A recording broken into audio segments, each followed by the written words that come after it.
VGA one. Here's an HDMI one. Oh no, that's too fancy for me. All right. Some of the other places have HDMI. Our 2008 laptop is not long for this world. It's an office space kind of thing is going to happen in December when we get a new computer. Actually, my wife, we have a dishwasher that's temperamental. And that was the one thing my wife said. She's like, when we renovate this house, can we totally office space the dishwasher? And I was like, seriously? She's like, yeah. I'm like, so good. All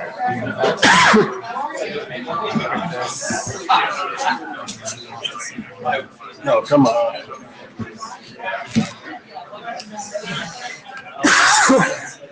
All right.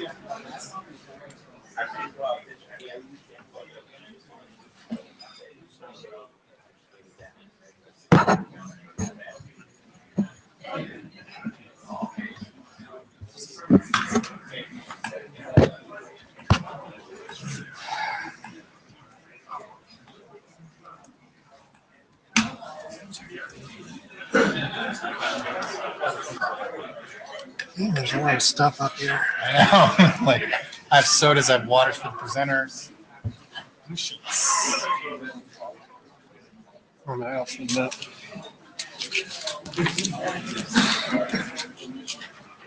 Did we already get note takers? No, I mean, Jack.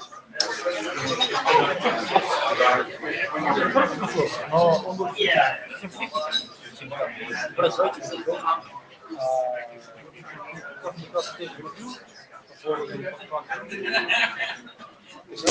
All right, we're getting rounded in on that time where it's time to start this process. So if you grab your seats. Kind of shocked that our editor's in here, but you know, I'm sure he'll be on his way. So, welcome to IETF 97 in Seoul. This is the TLS working group session. If you thought you were supposed to be somewhere else, you probably should go. No, I thought you were supposed to go. Oh, okay. So, yeah, get closer. Am I closer? Okay. So, TLS working group session. Number 1. Second session is on Friday. The note well, note thee well. Gangman style. So basically the brief summary, if you haven't seen this yet, is that any contributions you make, if you know of IPR, you disclose them. This isn't the actual rules, there's a link to them. If you have any questions, ask. You should know that you are being recorded and you are being broadcast. So there's not maybe going on. Any questions? Probably get to the mic first. So the next thing we need is a JabberScribe and some minute takers. We have a JabberScribe, we have a minute taker. Jim, are you doing the minutes on Etherpad? So there is an Etherpad later. There'll be a link to it. If you want to help, you can click on that and add as you like. There are some blue sheets circulating. Please make sure to put your name and your affiliation on there. These are new, some reminders. Basically state your name at the mic for the scribes and the minutes. And also, I've seen the other SDOs do this, and I think it's probably worth stating here. I think we should probably keep it classy at the mic and keep it professional. So, agenda bashing. This is for Tuesday, and we have another session on Friday. So basically, we're doing the administrative right now. Then Joe and I will run through some document status. Then we're going to have Rich give a quick update on OpenSSL status, because I'm sure you're all definitely interested. We have 95 minutes allocated for TLS 1.3 related sessions. Then we have some presentations on TLS visibility inside the data center with Steve, sorry, and Jason. I'll fix that later. About 20 minutes, see how that goes. Exporter authentication in TLS, aka post handshake auth. Nick Sullivan is going to get up and present, kind of a morphed idea. And then on Friday, we've got a whole bunch of other stuff. Basically, it's another placeholder for things that we maybe didn't get through today, and this rebranding issue. So basically what's going to happen is if we do get through the TLS stuff today, I'm going to pull the rebranding thing forward so we can do that today.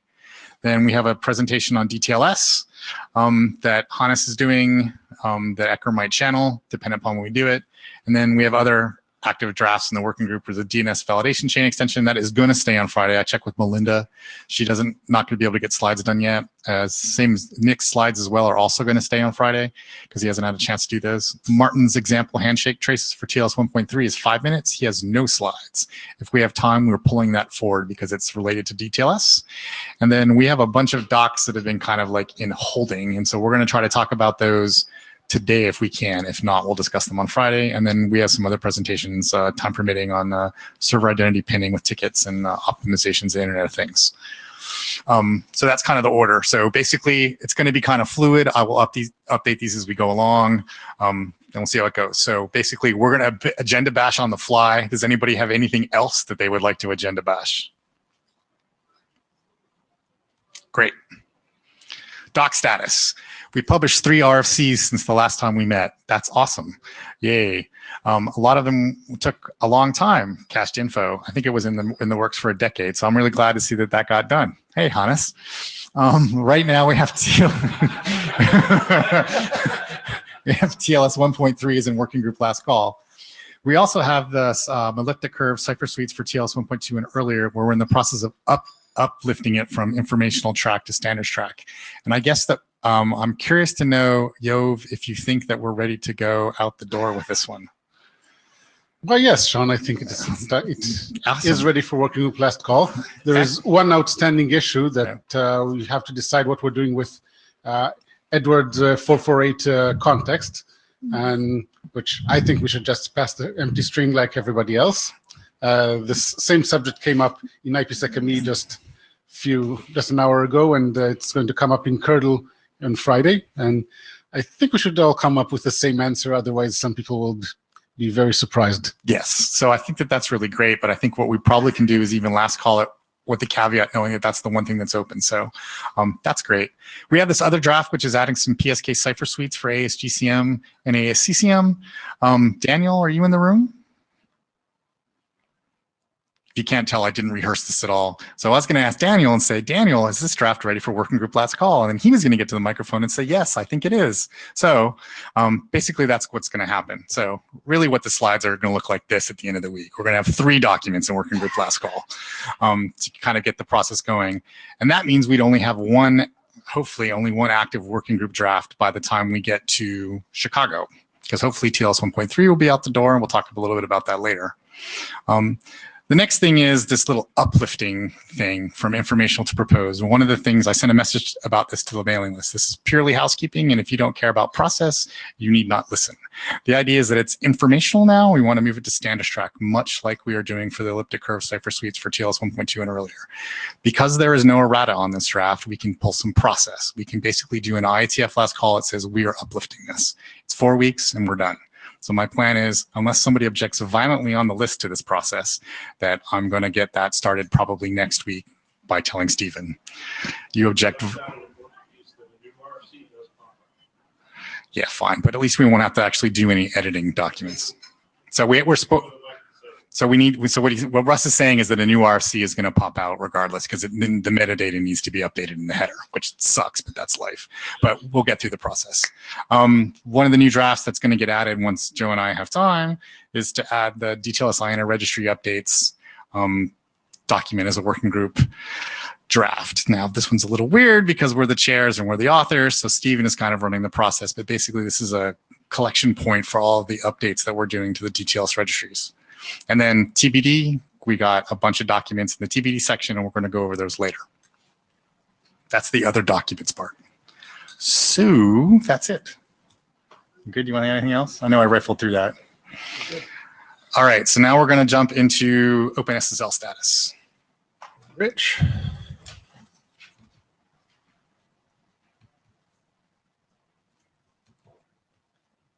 Okay, Rich Sauls. I work at Akamai and I work at OpenSSL, and both on OpenSSL for Akamai. Both those things are kind of important. Next slide.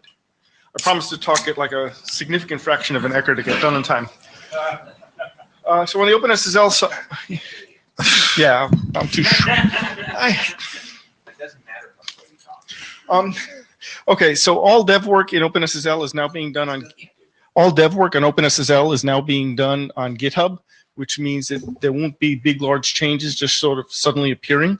And we're starting to see more community feedback there, so that's a really good thing. OpenSSL is committed that the next release will be, what did I say, 1.1.1, which is API and ABI compatible with the release we just put out. We've done nothing up until about 2 weeks ago. We've done nothing on TLS 1.3 because we were busy getting this other release out. There's going to be a whole bunch of internal changes, but they'll all be hidden because, for example, all the data types are opaque. OpenSSL is also committed to say that TLS 1.3 is the primary, if not the only, deliverable in terms of features, as opposed to the usual bug fixes, in the next release. We're planning a specific interop date, a specific release date, which is unusual for open source. And the reason why we're doing it is because, wearing my other hat, we are paying OpenSSL to commit to a date with known interop. And that stuff will, as the contract's negotiated, that stuff will come out over time, but it's sort of all the usual suspects, like the current set of TLS 1.3 implementers, more or less. Next slide. So what we've got so far, TLS 1.3 is understood as a protocol. Underneath the covers, it's TLS 1.2, because we haven't changed much. Supported versions is done. The secret generation, the HKDF, all the key generation and recycling and all of that, and all the parameters to step the keys, that's all done. We renamed whatever it is, supported curves to be supported shares. We support the key share support is in the pipeline. It'll be checked in shortly. And then I think perhaps the biggest thing is we are now able, or soon will be able, to run the boring SSL test suite. We also have a mechanism for running other tests outside of OpenSSL. So if you have a TLS 1.3 suite, or you have applications that are interested in using TLS 1.3, ping me. And that's it. You did it under 5 minutes. Excellent. You're up next, Decker.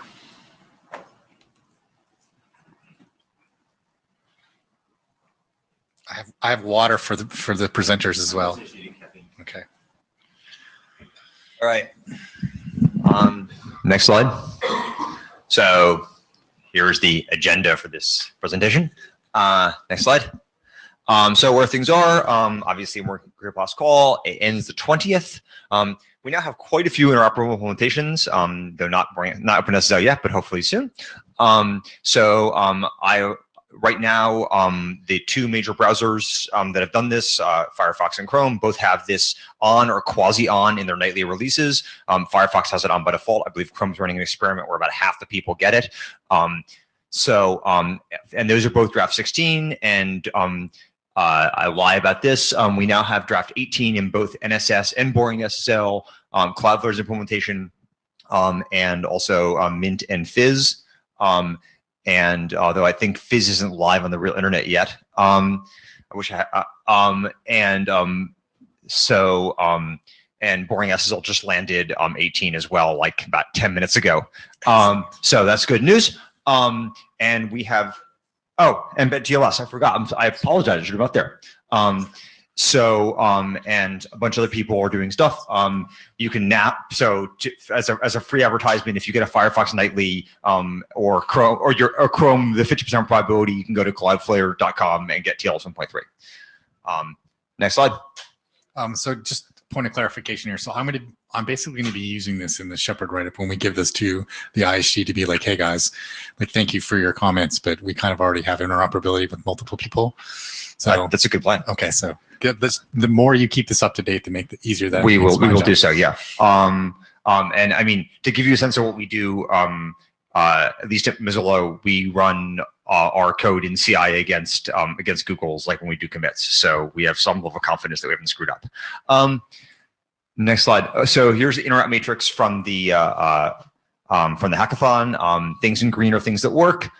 Things in white are things that we haven't tested. Things in gray are things that don't make any sense, like things that are like having server-only implementation, try to talk to clients. The notations here are things in blue are self-tests, obviously.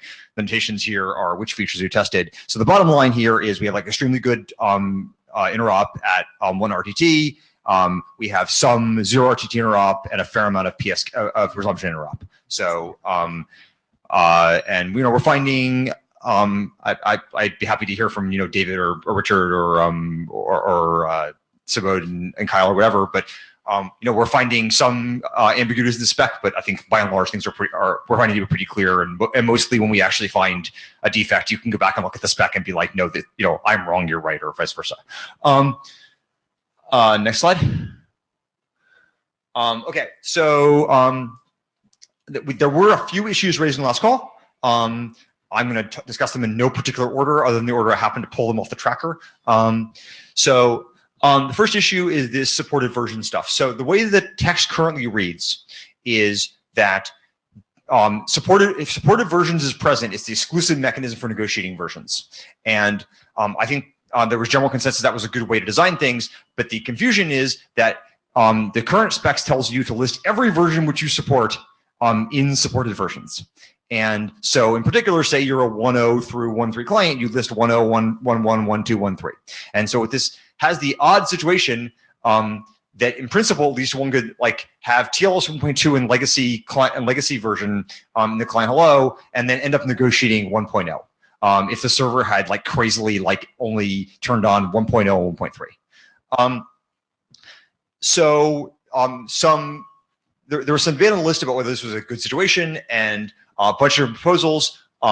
So I think there are basically two possibilities as far as I'm concerned. One is leave it as it is, which I actually think is fine. The other is to leave it as it is, except clipping the minimum implementation at 1.2, with the assumption being that if you're offering 1.3, either you should be offering only 1.3, or you should be offering 1.3 and 1.2, but you shouldn't offer 1.3 if you only support 1.0 and 1.1 as well. And the way you would do that is you'd forbid the client listing any value less than 1.2, and the server would simply ignore any value less than 1.2 if you give it to it. As I say, I don't feel very strongly about this. I think Matt Caswell and Brian Smith felt sort of quasi-strongly about it. It's it's slightly more code to execute, but almost none. So I'd like to get the sense of the room how people think we should behave here. Yeah, I had the same kind of shrug face David just made. So David just made an interesting shrug. Kyle. Kyle Neckritz. Just to clarify, in a supported version extension, why do we need to list 1.2 at all? Isn't it less than 1.3 in the second proposal? Right. So the no, because suppose you support TLS 1.2 and you support draft 18. When you have some way to negotiate 1.2 and we support incompatible drafts. Well, I think you could just fall back to the old negotiations. You could, but yeah, there was some feeling that once you got into, I mean, the way our code works is if you give me supported versions, I ignore the thing that was in legacy version completely. I think that's how his boring works as well. So I guess my feeling is there's not a bunch of people lining up at the microphone, and what we should do is, now they are great. It worked. My plan worked. Yeah. So Martin Thompson, I don't really find the arguments for this change particularly compelling, particularly when you actually write the code and have it sitting in front of you. It's actually kind of clumsy dealing with the proposal, because you have to look at supported versions if it's there, and then if you find that you don't support any of those ones, then you have to go back to the old negotiation. Oh, no, then you fail. Like that. No, then you fail. Fail. So the way you write this code is right now. Right. If you look at our code, we basically do an iteration of every version we support from max to min. And what you do is you'd PR min. Sorry, you PR max 1, 2, and version min to make it work. Right, and then you would not send the extension at all if that set were empty. You wouldn't have that. I mean, you wouldn't send the extension unless 1.3 was on. So that guarantees the set is not empty. Right. Okay. And then on the server side, you would as usual choke if there's no overlap. Okay. I gotta say, it's not much more complicated to do. No, it's okay. Yeah, I hadn't thought it all through. Obviously, I can live with that. I can live with it either way. It's kind of like, yeah. Well, we could save some bytes, but who cares about that? That's the whole reason we're here. Yeah, we don't care which one it is, as long as it's something written down. The advantage, one of the arguments, and I'm not sure which side it falls on, is it makes it pretty easy to have the same code be a test harness where you just specify the versions on the command line. if you allow old versions. On the other hand, allowing old versions and only old versions seems kind of gross. So whatever. I mean, it seems like if there are people that strongly care and you think it's not that hard to do, maybe we should just adopt it. If nobody's arguing vehemently against it. Just to clarify, Matt Caswell on the dev team is working on a lot of stuff. He doesn't really care. He just wants an answer. Okay. I mean, I guess it's slightly easier textually just to clarify the current text, but yeah. Let's do that. Then. Okay. Let's just. Next slide. That's a very good slide. If you could see this slide. Right. Okay. So when we went to implement exporters, we found this modest little defect in the spec. This would actually be a wire format change. The way exporters are defined as invoking each KDF expand label, but they use the context string in the slot in the third positional argument, which is named hash value, and but it's just an arbitrary string. It's not a hash, and so that's sort of slightly irritating for consistency, and it does mean that it doesn't mean you couldn't have. It means that if you want to have like a nice long context, you'd have to explicitly hash it first, which you otherwise might not want to do. Again, this isn't like a crisis because like no current exporter is defined as taking a context bigger than 255 octets, and those exporters could always be defined as having a pre-hash. But it seemed like it might be nice to actually be consistent about things that we claim were hashes were actually hashes. So at the cost of one hash, I'm proposing to make this change here. Okay, I will make it happen. Next slide. Okay. Right.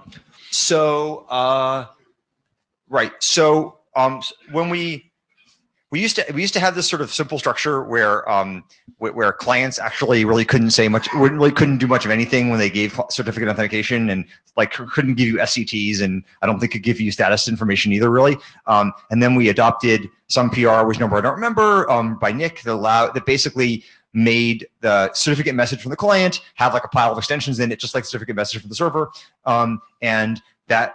But however, that raises the possibility that those extensions could contain like SCTs in them, and or status or whatever.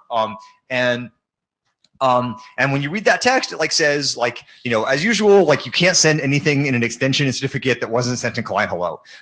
That's like completely incoherent because the client says I'm going to send an SCT, and then he sends it again later. So the right place for the server to say I'd like you to send me an SCT or not send me an SCT is in certificate request. So that doesn't require any change in the certificate message, but the problem is the certificate request message is defined as having extensions, but those extensions are just OID filters. They're not, even though they're called extensions, they're OID filters as opposed to regular extensions. Let me, so I think the thing I feel strongly about is that we should do something about certificate requests that you can put like genuine TLS extensions in there that say things like, please send me an SCT, or I guess more likely, please don't send me an SCT. But we should do something here. And then there's a bunch of like questions about exactly how it's spelled, but I think we should do something, do approximately this. And this wouldn't be a matter of removing the existing functionality for having OID matching. It would simply be a matter of restructuring things so that could coexist with, please send me an SCT. Does anybody bent about that? I can show syntax, but if people think it's conceptually stupid, then we should have that discussion. So OID extensions would be, the OID matching would be an extension in that. There are several potential approaches, which I'll show how to spell it in a minute.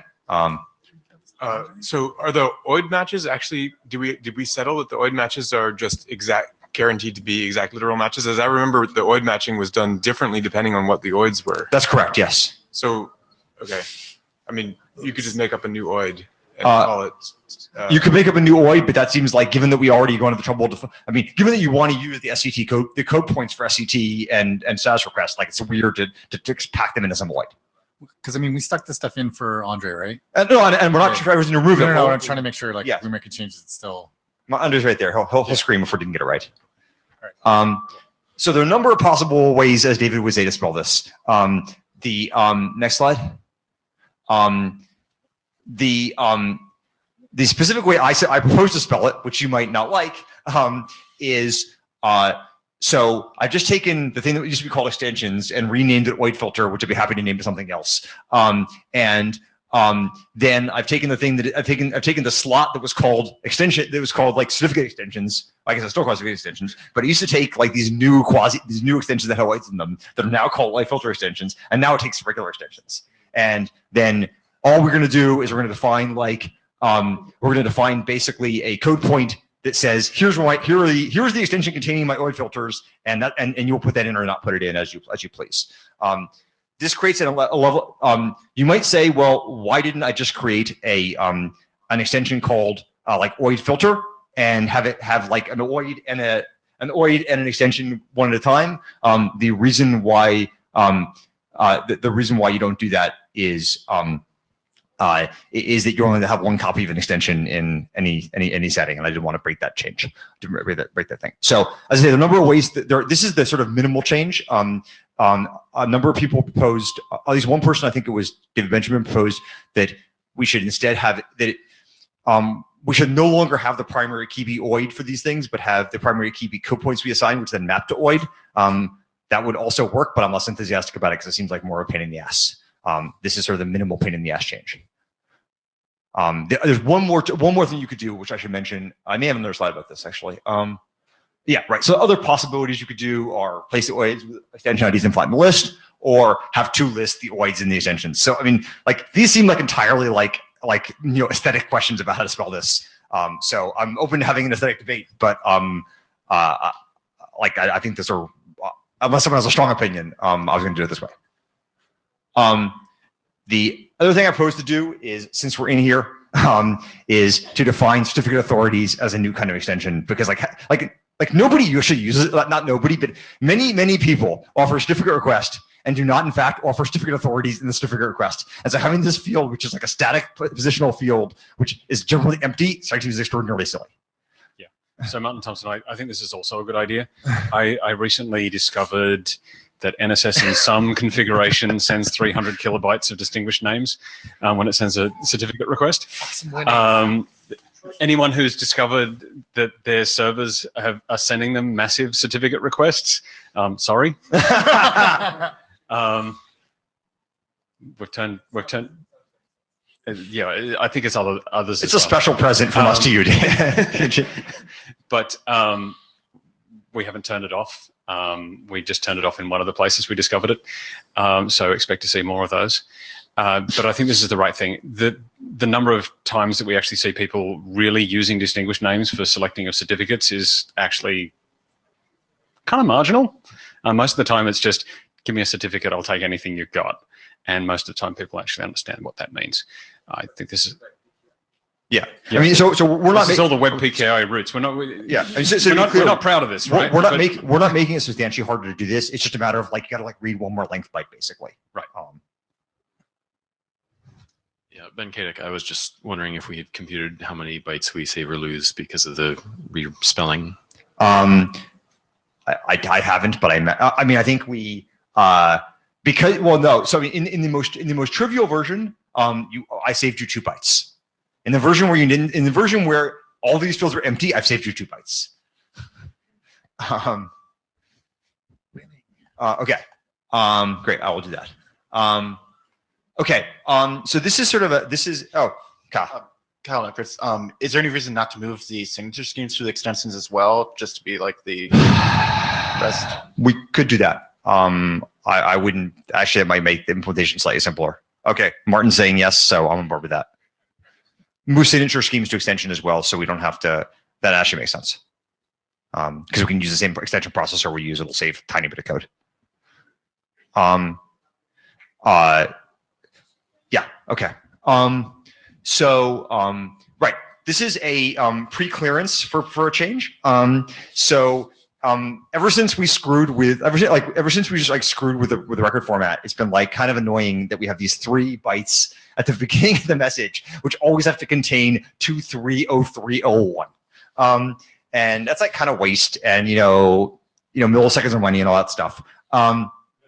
So we'd like to get rid of it. There have been some questions about interop, and the interop question is not servers because once you get to the point where you're sending the new encrypted record header, what the server is doing. This is only about the encrypted header. It's not about the plaintext header. So the server will take this. Is no problem. But there's some concern about passive analytic tools. So I've been promising for quite some time to actually do a measurement to see if this actually breaks anything, and I finally got my measurement infrastructure up this month. So sometime between in the next month or two, I can actually take a measurement to say if this is going to be a problem or not.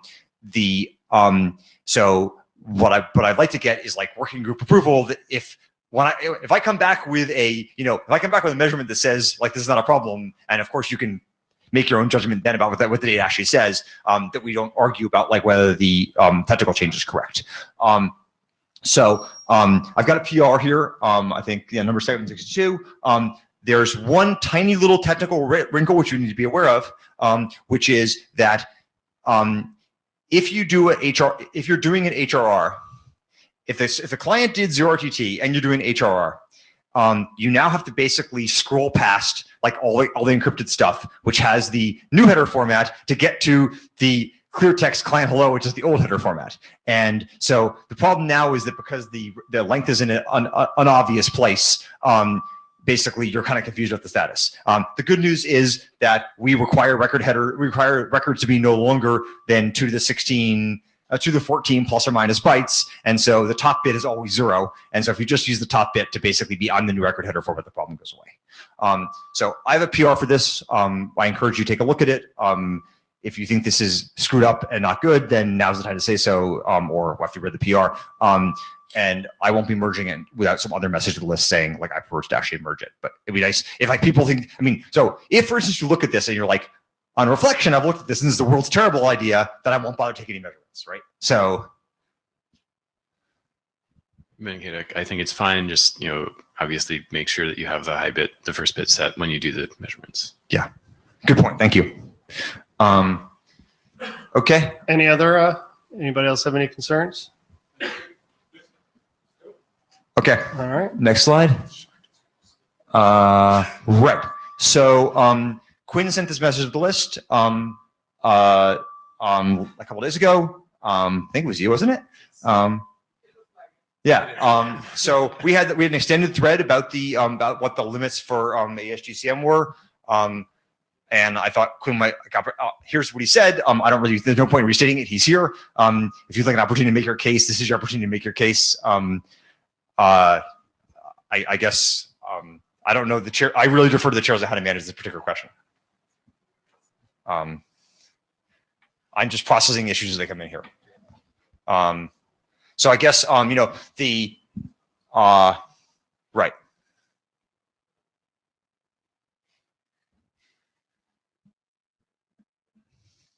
So I think we've had discussion on the list. Right. So I guess my question is: anybody persuaded by this? And do you want to jump to this argument and say we should revisit the limits? In some respects, I think this is. Not being a cryptographer, this is almost editorial that we could proceed forward, and if sometime later if we decided like, oops, no, we need to change this number higher or lower, we can do that. I don't want this to be a gating thing on us not proceeding. It isn't. I just thought like we have a face-to-face opportunity to discuss this, and so I was trying to take advantage of it. But if because I felt like Quinn and Kenny had an extensive discussion on the list, and they didn't come to consensus. And unfortunately, Kenny's not here. But I thought maybe an opportunity to like actually come to consensus. But yeah. So Martin Thompson, we discussed this quite a bit, and we had Kenny and a bunch of people. I think Watson and a bunch of people who actually know what they're talking about look at this pretty carefully when we put the text in. And having implemented it, I see no reason to change it. I've looked at the analysis and the numbers that we have. Yes, they're arguably super conservative, but I have no problem with that. Because ASGCM is the MTI, right? It's the mandatory to implement. Okay. I think we had discussion after the text, had been put in, not after the discussion. I can't recall what order I did things in. I may well put the text in because prior to discussion. I remember I started the conversation after I read the draft. That could easily be the case. I apologize if I got ahead of consensus. I'm more than happy to change the numbers if they're working for consensus. That's really for you guys to manage. We'll put that on our queue. Yeah, I think we'll have to go back and look, but I think my recollection was that there was maybe not this specific text, but there was discussion of this topic, and that text came from that discussion. But I may be misremembering. Yeah, so looking at the numbers here and having recently having the discussion in CFRG about the rekeying stuff, I read the paper that was cited there, which I hadn't read before, another paper on the same topic. And the numbers that we've chosen are, if you have full-size records, pretty much exactly what that paper recommends for rekeying for maximum lifetime of the keys. So that kind of supports the numbers that we have. I mean, we'd be off by 0.5. Which way? We're going too far. Okay. If that's the case, but we're rekeying slightly later than we need if we have full-size records all the time, but probably rekeying earlier than we need if we don't. That was the conclusion. And again, that was just for the optimal key lifetime. If you wanted to go all the way out to some stupid number of blocks, I don't know. It was 2 to the 84. This is here. This is the Adabi Bolair paper. Yeah. So with a block size of 2 to the 128, it's 2/3 of that space that you could actually 2 to the 2/3 of 128 that you could get to if you followed the optimum rekeying schedule that they recommend. With linear keys, linear key schedule. Yeah, because I haven't read it yet. The properties are basically the same with parallel and serial, according to the paper. So, do they have a particular tolerance that they're shooting for? Is it? I don't know what they were shooting for. I didn't read it in enough detail to be able to speak to that. Okay. But I mean, we've picked something. Sure, we can bike shed on that. Maybe the correct thing to do is ask for a pull request with justification associated with it at this point.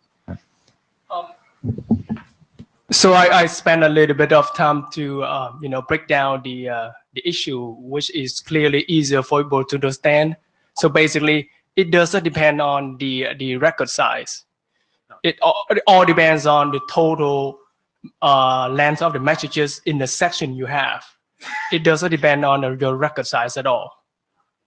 It's not matter what is the record size. It's the matter is how large is the total data you have for the section you run. So the record size, the max or the mean is not really matter in this limit and in this context in TLS. So is your proposal that we merely tell the that we keep the same safety margin but tell implementations to count bytes rather than records? Oh, I would urge everyone to consider to use the margin only like 1/2 to the 32.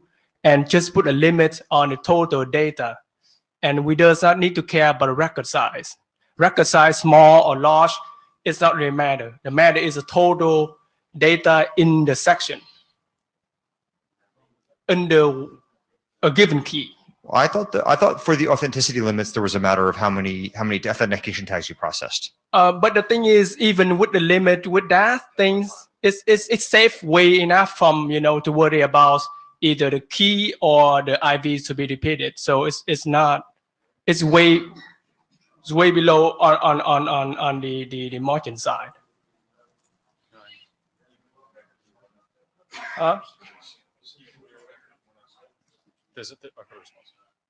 But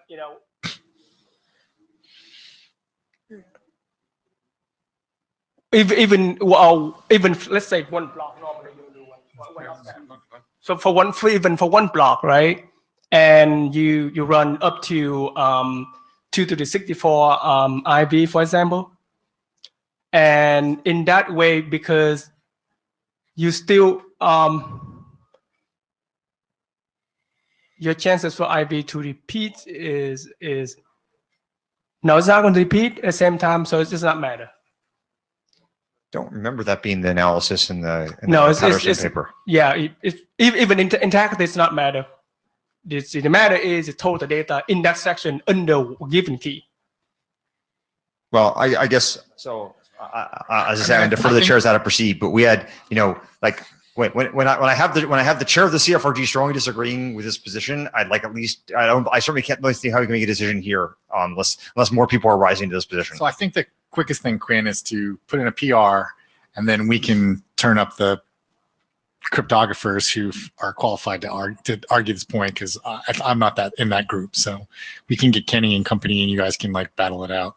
I could do that. Yeah. So if you send a PR, that makes it much easier, because we know exactly what text you want to change it from and to, and I don't know. Then all the other guys lining up behind you can tell you what the answer is, because I don't know.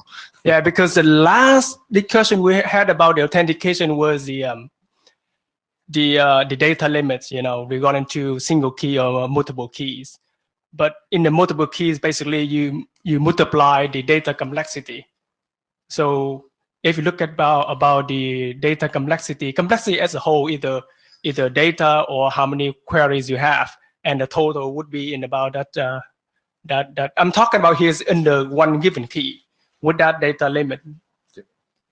Okay. But if you care about everybody using GCM at all, and then it's different scenario. That's precisely where we got this limit from, right? We got the part of this limit is in fact derived from the overall safety margin. Anyway. No, but the thing is, if you care about multiple keys, then you combine all the data, total data for all those sections. If they are under that limit, then you're safe.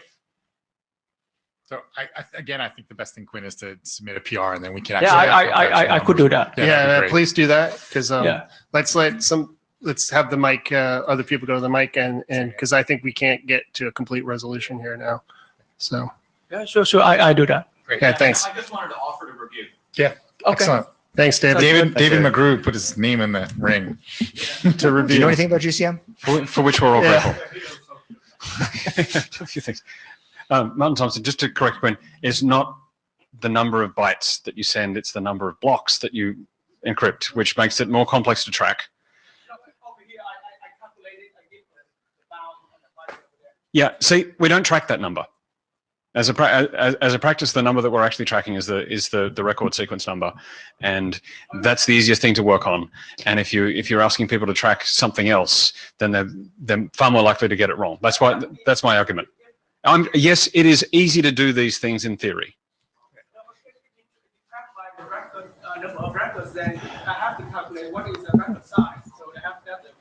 How to go to the mic? Okay. Next. Stanisław Myśle, CryptoPro. I've made a talk about Rekin yesterday, so just a little comment. Of course, these numbers are quite conservative, but we should have some extra level of security, I think, is this level in this case, and not because of some properties of GCM mode, but because of some properties of the final hardware, software that we can't know now.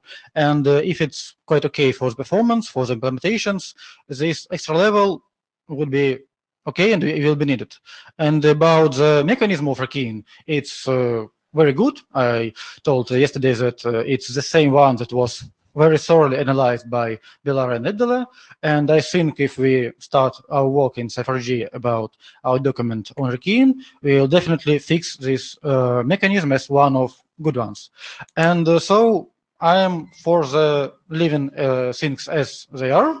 The values are seeming quite good for the reasonable level of security, reasonable performance. So I think this question can be discussed later, maybe in CypherG, but I think we wouldn't have a common solution, common agreement.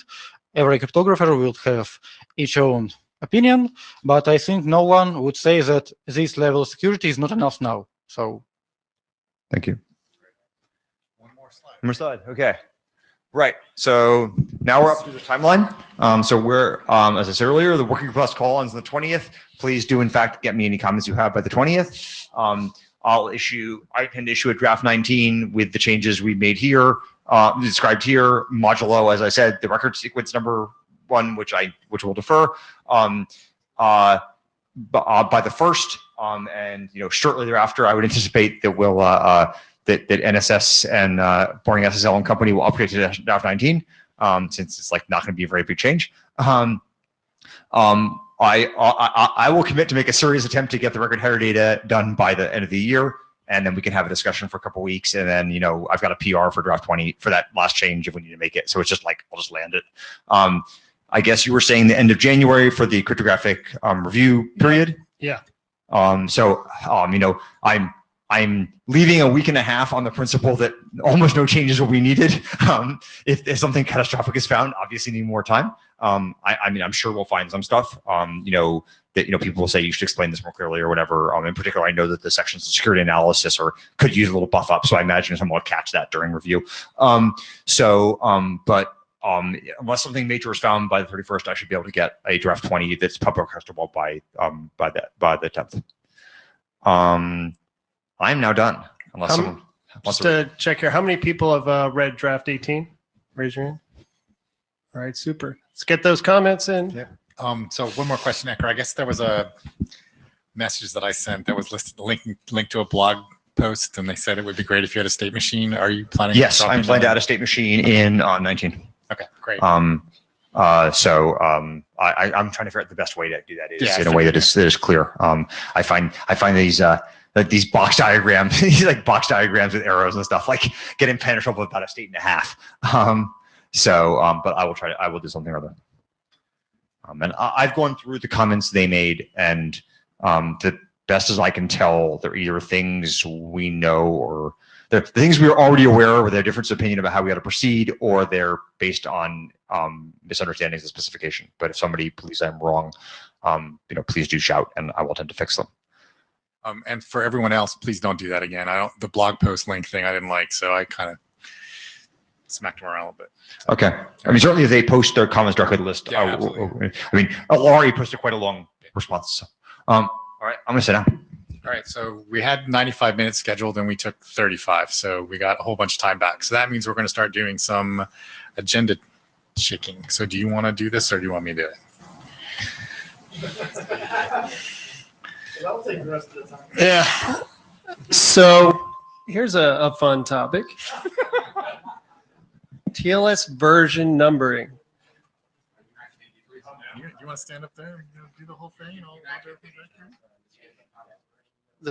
No, so we decided this is TLS 1.3 related, so we figured we just add this in and save Ecker some time. So we do this.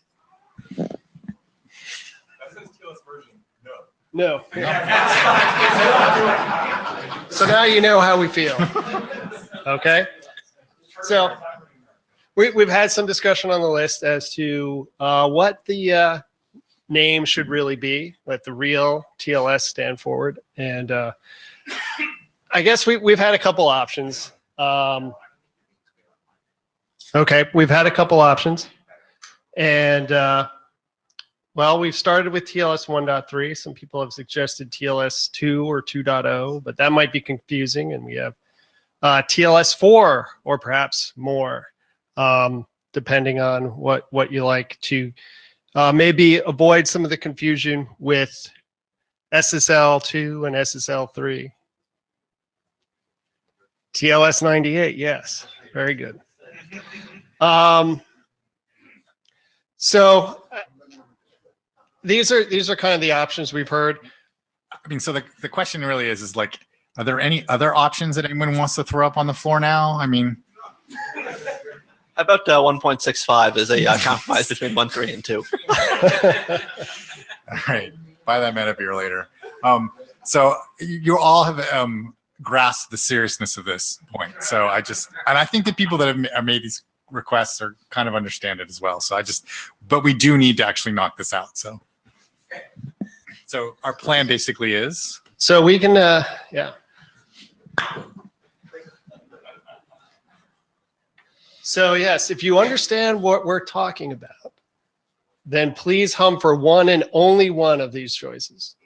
So we'll have 4 choices, and they're going to be leave it, TLS 2.0, TLS 2, or TLS 4.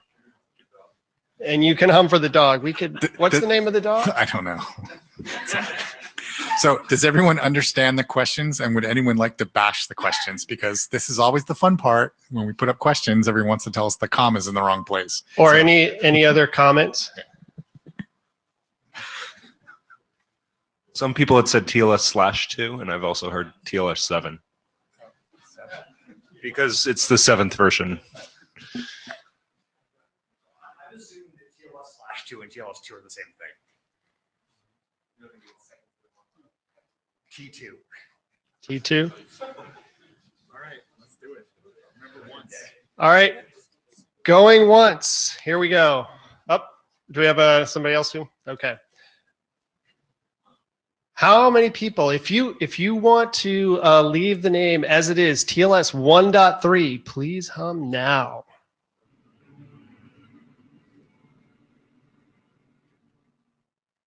All right. If you would like to rebrand it to TLS 2.0, hum now.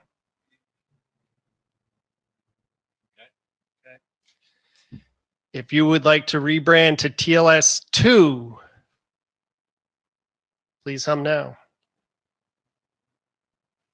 Progressively going down. Okay, now for the last one, rebrand to TLS 4. We will confer.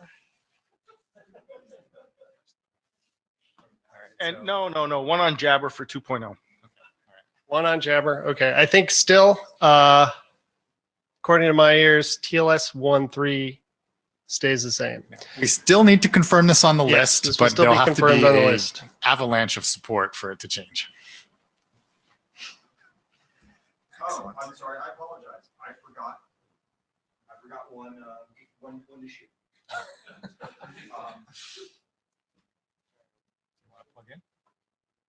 No, it's I don't. We got. Can you pull up the GitHub? We're staying with 1.3, I think. We're staying with 1.3. Well, we're going to take it to the list, but the consensus of the room is on 1.3.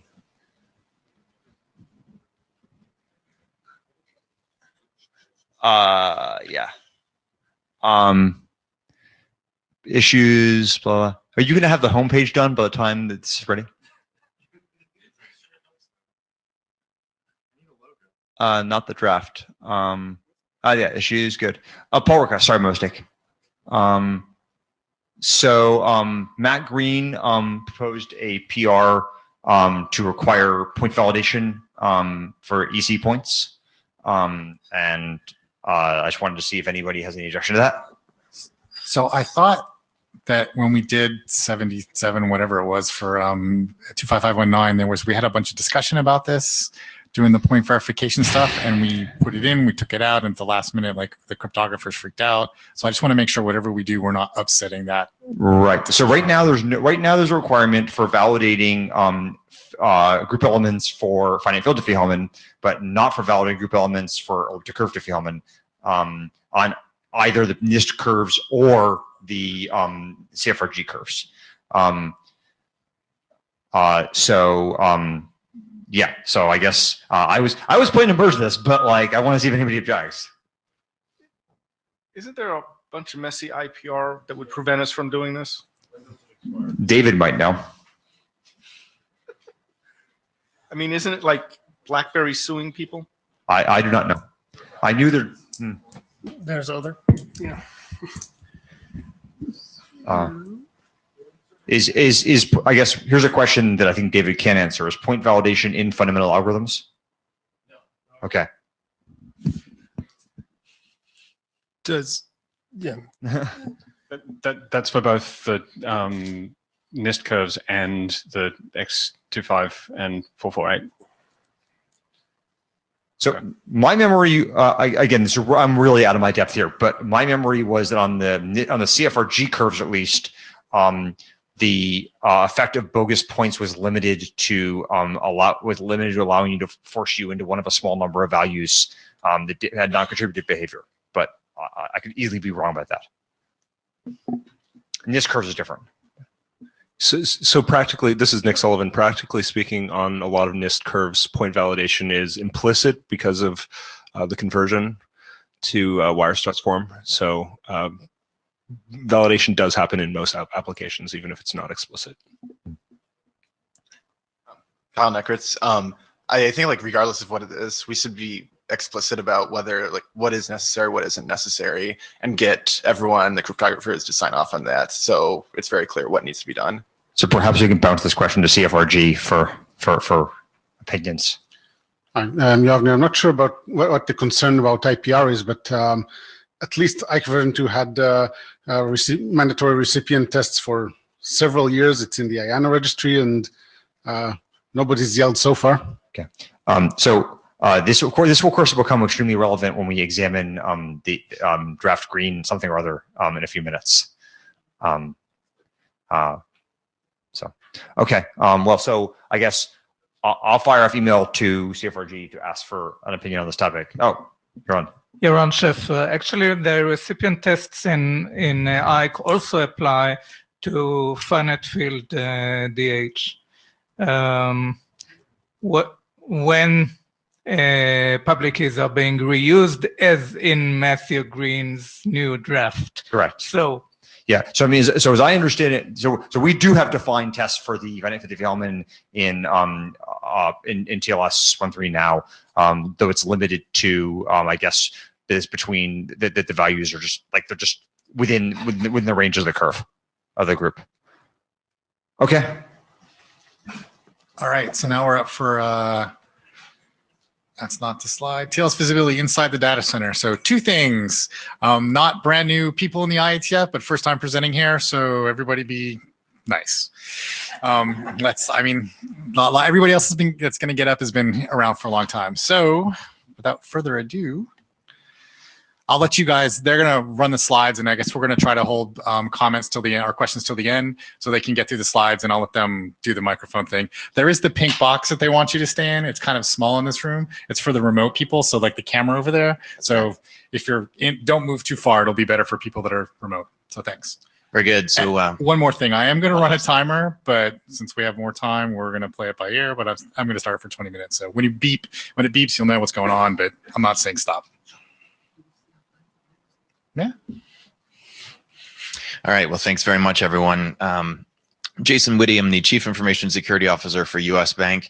I'm also representing the Financial Services Information Sharing and Analysis Center. That's about 6,600 financial institutions all around the world. Don't let any of that scare you. I actually have an engineering background, and I do still get my hands dirty. So if you like what I have to say today, I also wanted you to be aware I'm working on my 3rd degree Hapkido Korean martial art black belt. And if you like what I have to say, that's awesome. And if you don't, choose your words a little more carefully than normal, I'd probably say.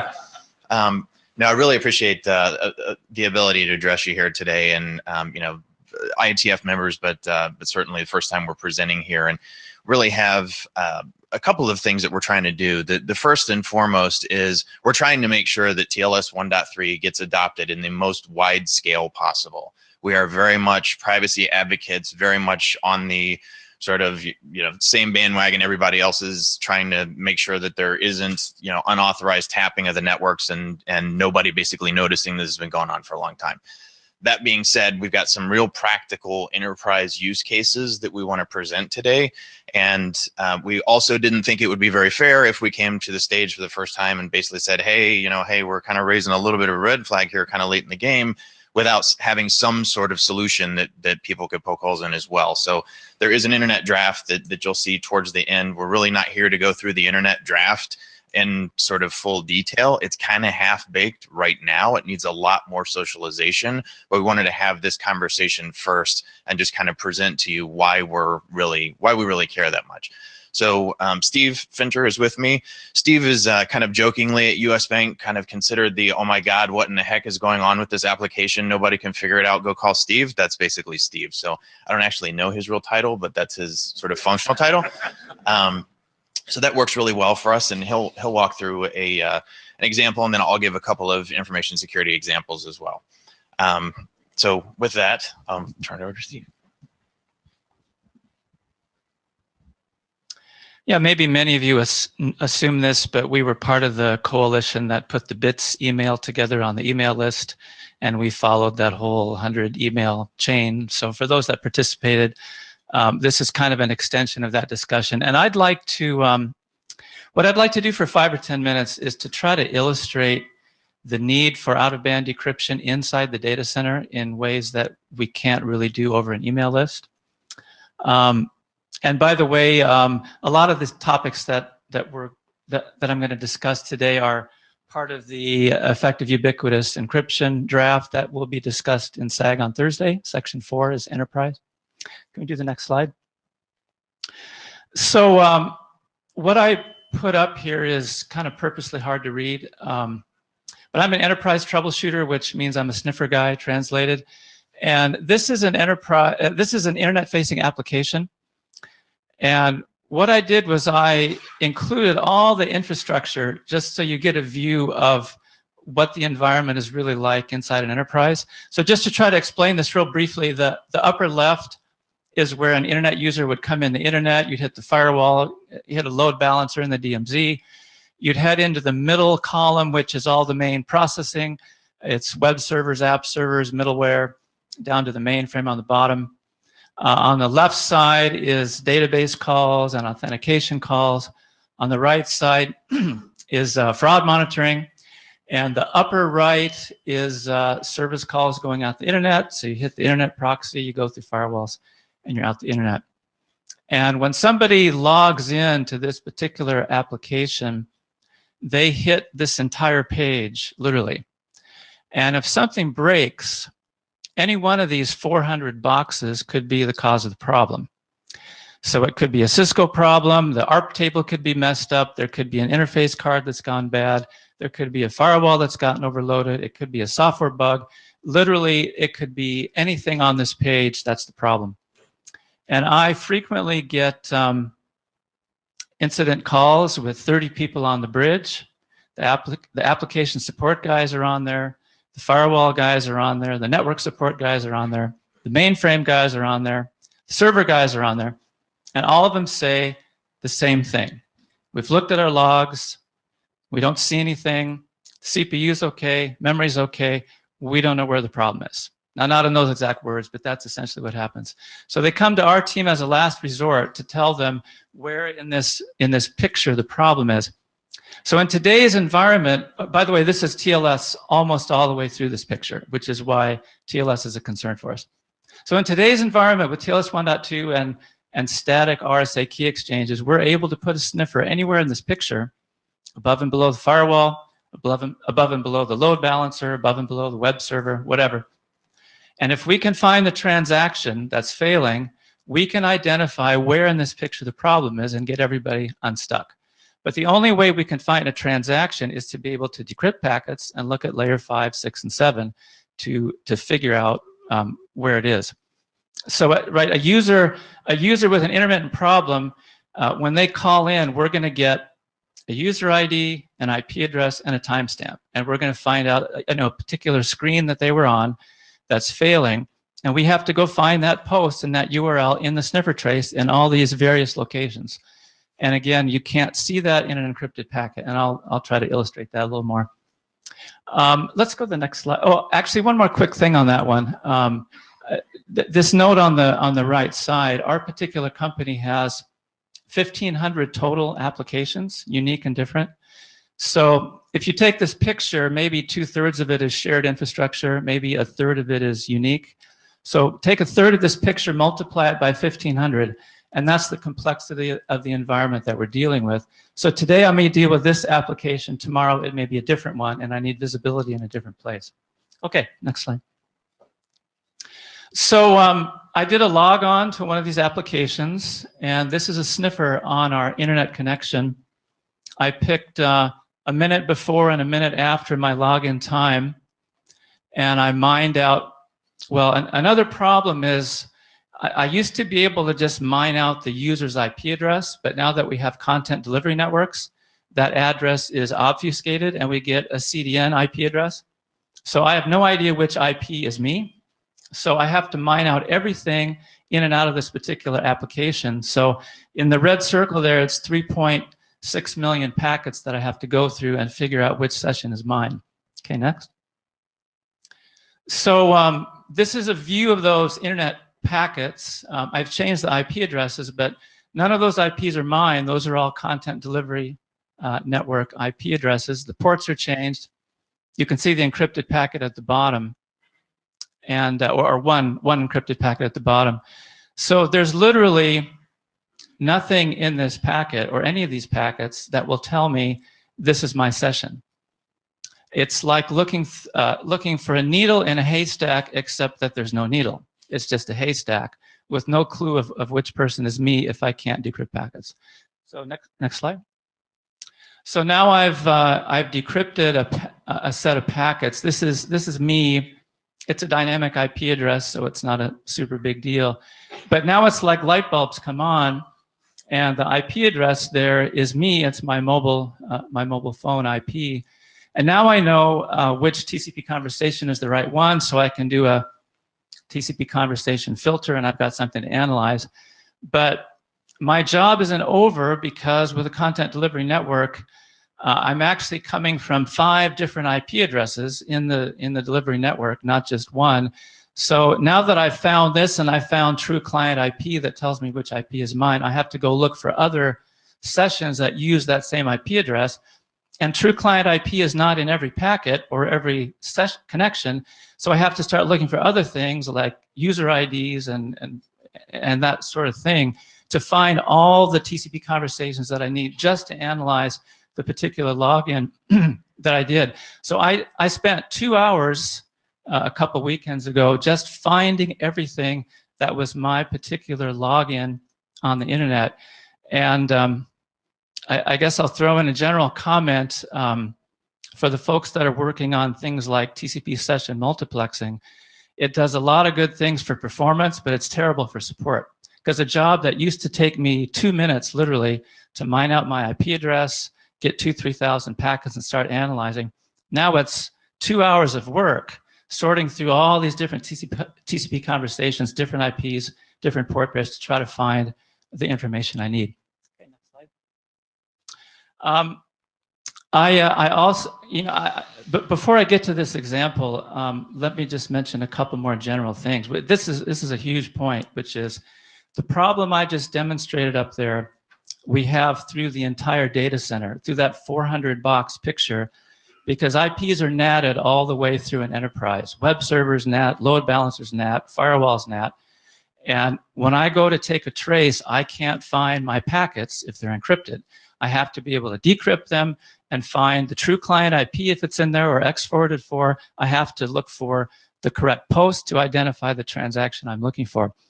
Another example I want to give you just to kind of illustrate what it's like troubleshooting when you can't decrypt. There are applications that send a particular request and they put an identifier down in the layer 7 payload of the packet, not the HTTP header, but the layer 7 payload. And it's an ID that identifies that request. It goes through multiple layers of infrastructure, firewalls and routers and whatever. It gets to the far side. The far side answers sometimes from a completely different IP address, and they put that same identifier down in the layer 7 payload of the packet. So if this is encrypted, there's absolutely no way to find those partners, the request and the response, if you can't see that identifier in layer 7 of the packet. So I've worked on problems where the one side says, hey, I sent a request and you didn't answer. The other side says, I got the request and I answered, and there's 20 pieces of infrastructure in between. How are you going to find out which piece of infrastructure is the problem? You have to decrypt those traces, find the identifier to find the right packet, and then follow it through your network, taking traces and decrypting at each point to isolate it to the firewall that dropped it or the switch that dropped it or whatever piece it is. So I'm going to close my part with a little troubleshooting example, just again to try to illustrate what I'm saying. And again, the point here is the need for out-of-band decryption. And maybe I need to say another point here, which is, I've had suggestions from people like just do man in the middle.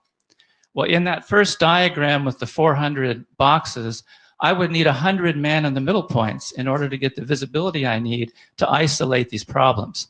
So man in the middle is not a solution. I've heard troubleshooting at the endpoint. And I'm going to actually show you an example of endpoint troubleshooting in a second.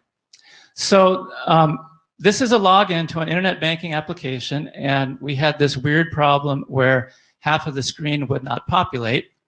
And there's supposed to be a password box under the piano keys with the word password, and it wasn't showing up, so the user could not log in.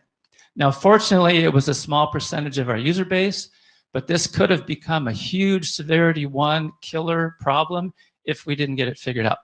Okay, next. So this is kind of a remake of the application log. I changed a couple things, but it's essentially what was there. And the application guys came to me and said, this is what's in the log, and this is all there is. This is all we have to go on. So if you look at the upper right, you can see this repeating pattern where the guy enters his user ID, and then to the right, he gets a challenge question like, what's your mother's maiden name? He answers the challenge question, and he gets a response that says the answer is okay. And then something somewhere goes wrong that we don't know about. And then 5 minutes go by, and the same thing repeats over and over. So if this log was all we had to go on, right, if we couldn't take a trace and decrypt it, then based on this log, where is the problem, what is the root cause, and how do you fix it? Right, that's the dilemma that we have. And I'm thinking that you and I could look at this log all day and not come up with the root cause of this problem. Right? This is one of the problems with endpoint troubleshooting, that logs tell you so much, but they don't always tell you the root problem. And when the logs don't tell you enough, then you're stuck unless you have some other method of getting more information to go on. Okay, next. So I was able to trace the back-end exchange that I just showed you, the challenge question and all that, but only by decrypting packets, because I had to, because you don't know which app server the guy's going to hit. You don't know which authentication server the guy's going to hit. The IPs are all changed, so you have to take a trace and decrypt it. And by doing that, I was able to verify that that exchange did happen successfully, and the last answer made it all the way back to the app server. So the authentication part was okay. And then I went and I took a trace of the actual screen going out, the faulty screen. This is on the internet taps, and this is the right screen. I know that from the analysis that I did. So based on the information in this encrypted packet, we have the same three questions. Where is the problem? What is the root cause? And how do you fix it? And I'll suggest again that you and I could sit here all day looking at this packet, and we would not come to the root cause. Okay, next. So now I've decrypted the packet, and light bulbs start to come on. And you can see the word password on the right there. It's highlighted. That's actually the password box that was missing. So I know now that that password box got sent out with the screen and went out the internet to the end user. And the TCP layer told me that it was ACT, so it actually made it all the way to the end station. So something went wrong on the PC. So we might just assume that it's a PC problem, but we're going to go one step deeper. So if you look at the hex data of the decrypted packet, you can see the verbiage up on the upper right is the text on the screen, and restart your login was the last thing that printed out. And then after that, there's a long string of zeros, which looked funny to me. And it's in fact not supposed to be there. So I went to that. And by the way, this problem went on for 2 months. And the app guys, with only the log to go on, all they can really do is blindly read code. And that's a very slow, painful way to try to figure out a problem. So in 2 months' time, they hadn't figured it out. But I gave them this information, and within a day, they found a bug in the code. It had been there for years, and something changed at the PC level that made it come back, and the problem was fixed. I'm going to turn it back to Jason. And for those of you that are decoding the hex that was on that screen, this user did actually change their password, so I just want to point that out as well. So you thought I missed that. All right. No, so the same practical example also exists in fraud monitoring as well as network security monitoring in general. So the same ability, again, if you take this type of an infrastructure and we've got roughly 400 boxes on the screen, and then you multiply, a third of that or a quarter of that by 1,200 applications, right? If we were to try to implement something that is going to do fraud monitoring for transaction-related fraud, or we're doing security monitoring for things like data loss prevention or malware prevention or any of those traditional class of information security controls, we simply cannot scale. If you're going to try and get to every single box on the network, you've got multiple vendors involved, you've got multiple boxes involved, you've got asset management problems like you wouldn't believe. And the other thing that I'll just say about this is you should be thinking at this point that US Bank is kind of the people up here talking about this problem sort of publicly, because we're kind of one of the only ones that were sort of able to do that for some reason. But this is not an isolated problem. We're aware of a lot of other companies that have this exact same problem. I'm personally aware of 27 of them. I know that's more than that. But the point is, you'll see these aggregation points that we have on there very deliberately, where within the network, so this is not the internet side, right? What we are advocating for as part of this conversation is anything sort of from the top up is TLS 1.3 and absolutely no other sort of optional extensions or anything else. But below, within the data center, where it's our data and we're trying to protect it from being stolen or hacked or copied or illicitly moved or whatever it is, that we've got some visibility that those types of actions are happening. And so we've got data loss prevention monitoring that's aggregating and decrypting in certain places. We've got fraud monitoring that's looking at the transactions that are coming in from multiple applications, scoring those for fraud, et cetera. If you go to the next slide. So again, we are aware of financial services companies that have this issue. By the way, a lot of their PR teams basically came down and said, we don't want you getting in the middle of this privacy versus security thing. And I don't actually see this as a privacy versus security thing. I see this as something where there needs to be sort of a blend of, there's practical implications of TLS 1.3 in the enterprise. And what we're trying to do is actually protect personal information from being stolen in the first place. So it's actually an issue from my perspective where what's really, really good for the encryption channel, you're protecting the channel really well, is actually creating a much bigger problem for the visibility that something bad is happening over that channel, like, for example, data being stolen and exfiltrated from the network. So it's that type of thing that we're trying to balance and really looking for a solution around. We're definitely not asking for RSA to be put back into the algorithm. That was a sort of early on misconception. That's not what we were trying to do here.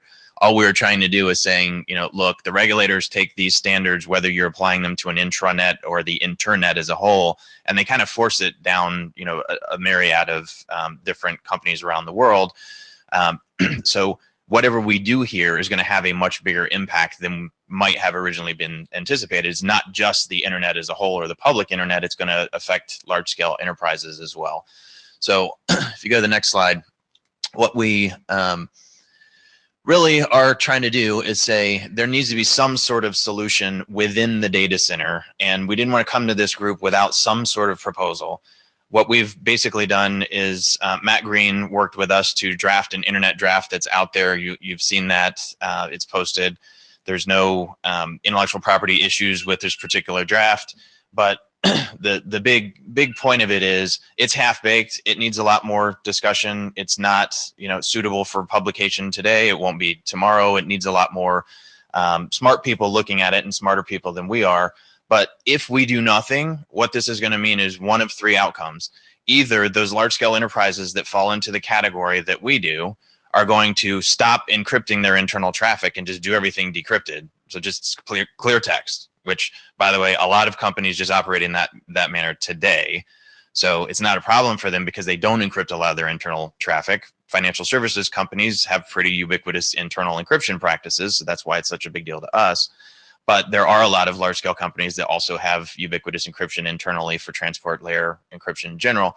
So you'll see that either it's going to go back the other way and you're going to pick a lesser thing to deal with, lesser problem to deal with, or pick TLS 1.2 and just stay on that forever, which I think if you go out 10 years, that's going to be kind of a pain for everybody in this room.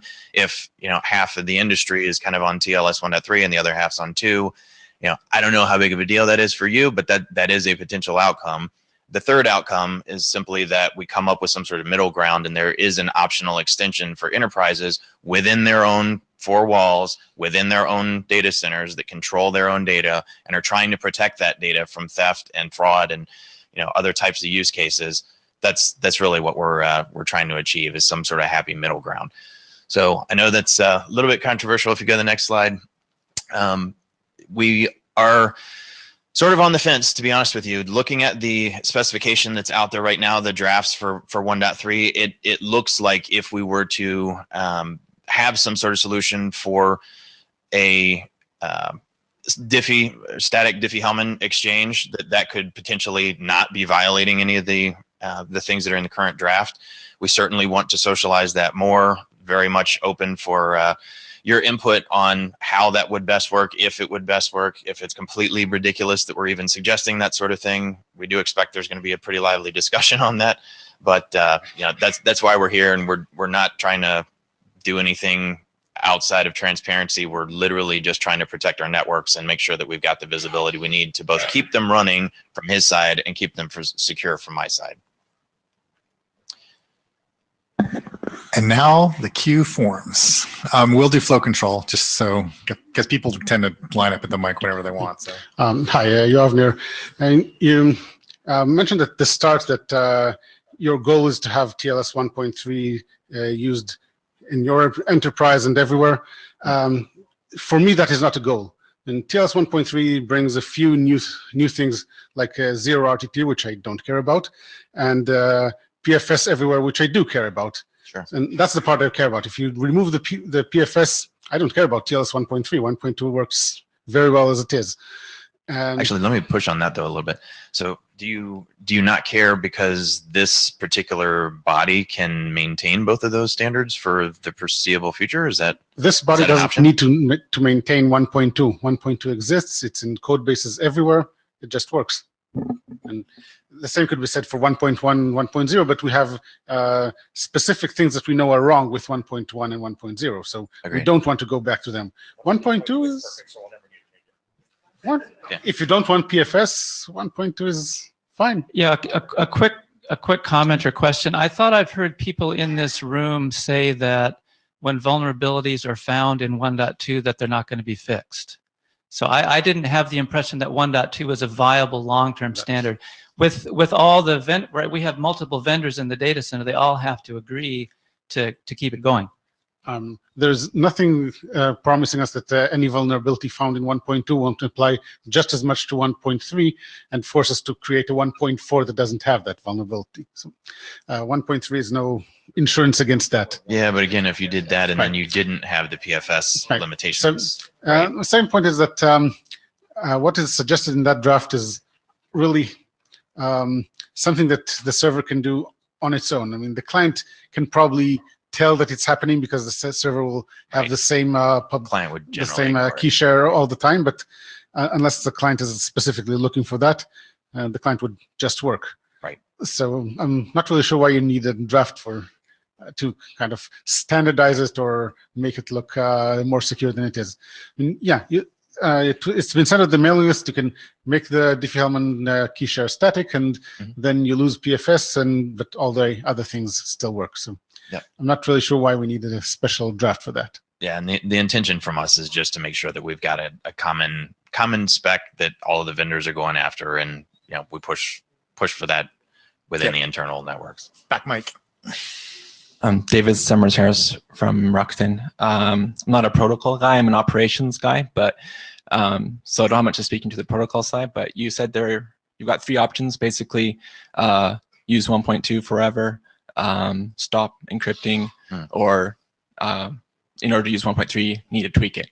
But actually, I think option 3 is possible without tweaking it. Just as a suggestion, you mentioned that you're using a CDN, so terminate it, and then, audit it, process it, whatever you need to do troubleshooting, and then re-encrypt it, which is what you're already doing. So that was the man in the middle comment that he made before. And again, if you look at that big block diagram, right, the 400 boxes, we'd have to have all those different, because all of those things are communicating with each other over TLS as well, right, internally. So that's the challenge that a lot of large scale enterprises have is it's all that internal sort of east-west traffic. Okay, so it doesn't cover like 100% of your problems. Correct.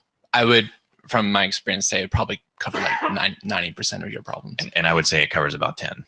Oh, really? Yeah.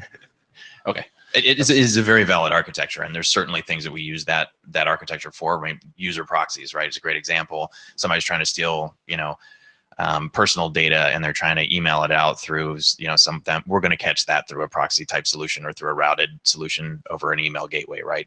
But we're not going to necessarily be able to do that at that scale on the screen. Okay, thanks. Thank you for that, though. It's DKG, and then Akra. I don't know if you're in line, and then Lee, and then Hi, Daniel Kahn Gilmore with the ACLU. So thanks for presenting this, and I appreciate the difficulties of maintaining large environments. Can you go back to the back a slide or two? Yeah, that one there. So you've got this boundary here, and your proposal is, I guess that top one is TLS 1.3 without static DH, right? Correct. And then below it, so you've already The got top is ephemeral and bottom is. So this is already a man-in-the-middle scenario, right? You've got a boundary, and you're terminating the TLS at the top using one mechanism, and then the TLS is, you got other forms of TLS happening in here, right? So you have some visibility already, at the very least, along that boundary. Correct. Right? Full network egress. And the argument that I heard you saying about why you don't use debugging at the endpoints was because the endpoint logs are insufficient. Is that right? Generally speaking. So, and you may not know which endpoint is causing the problem in a scale that's that large. But okay, so my understanding is that for debugging purposes, you guys keep logs of all of your internal encrypted traffic. Is that right? Not necessarily. There is some forensic recording. Okay, but you're logging all of this traffic so that you can decrypt it later should you need to. So you have somewhere a large corpus of all of your customers' data that's flowing over the network, and somewhere you also can get access to the secret keys that are floating around in here so that you can decrypt that entire corpus. So you're sitting on top of a major I don't know what to call it. It's an attractive nuisance. Sure. Yeah? Attractive nuisance is a good vernacular for that. Sorry. Yeah. Right. And there's a lot of key exchange processes to get access to that, and God has to sign off. So you're comfortable with this attractive nuisance. That's the only way that you see to get to this particular process here. But you're concerned that regulators are going to come along and say you have to use TLS 1.3. And one of the possible responses to that is we're just going to use clear text traffic. The regulators won't care if we do that. Is that right? I'm not saying that's going to apply at all for financial services. Not at all. I'm saying companies in general, right? We would never take that approach. We would take the approach of saying we'll stay on TLS 1.2 forever. So, okay, I mean, I disagree with you all as far as whether staying on 1.2 forever is a good idea. There's a lot of additional things beyond just the PFS, like there's more of the handshake that's encrypted. So I hope that you will not say on TLS 1.2. We prefer not to. Great.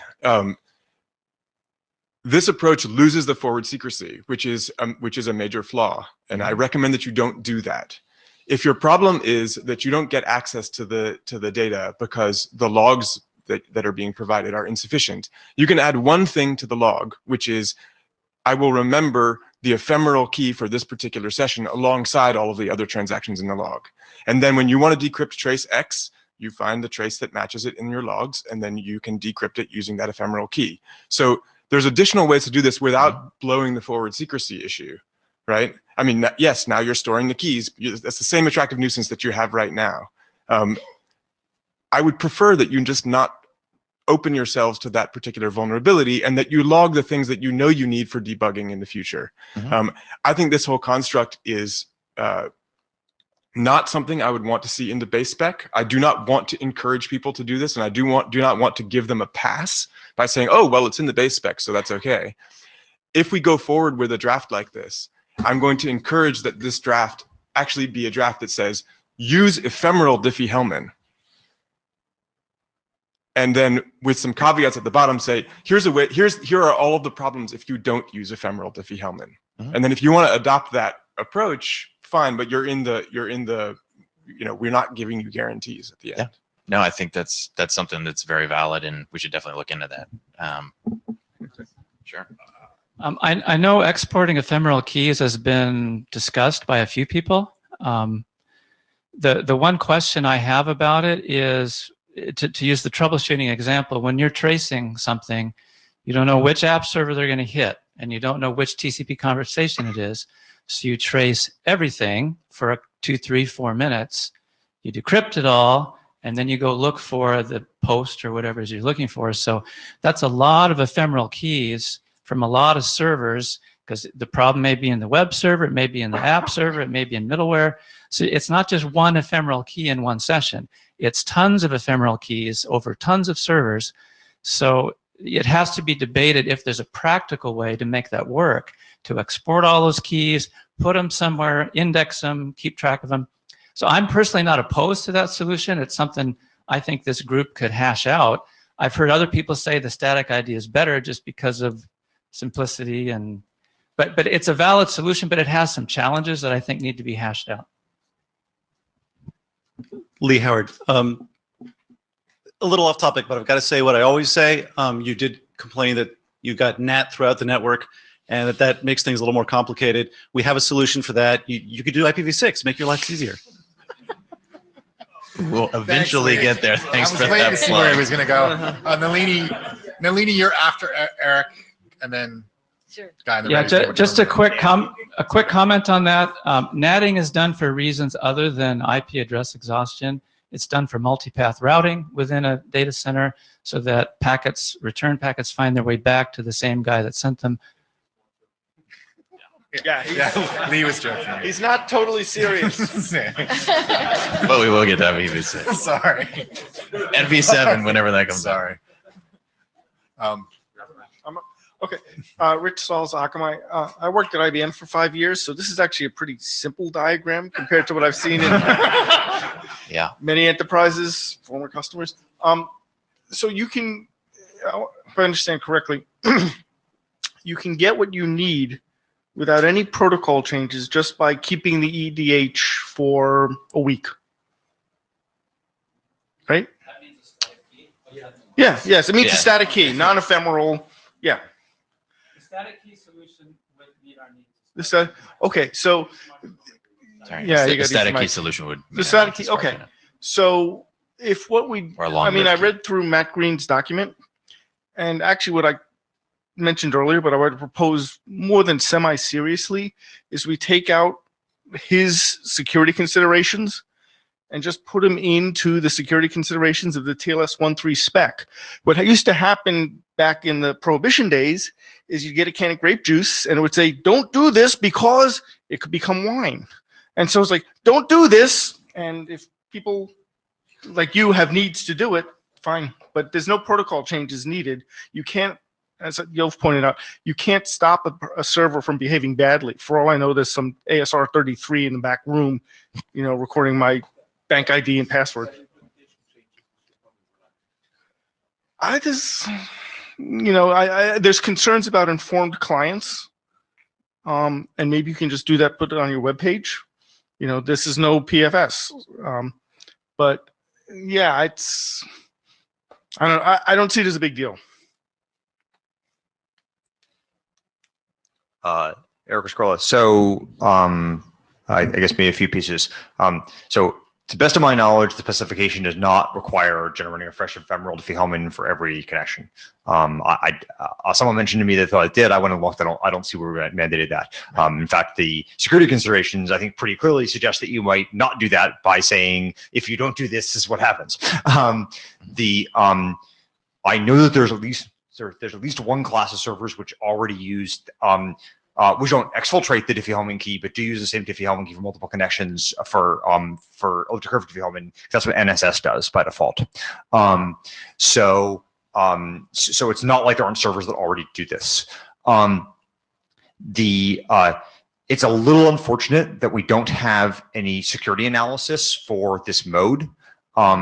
So I guess speaking informally, my impression is that people generally think that this mode is sound, but that we don't have a security analysis for it. And if you go and look at the papers that have been done analyzing 1.3, they generally assume that people are generating fresh ephemerals. So I think to the extent to which you wish to convince your vendors to do this, you should be able to present them with some evidence that it's safe.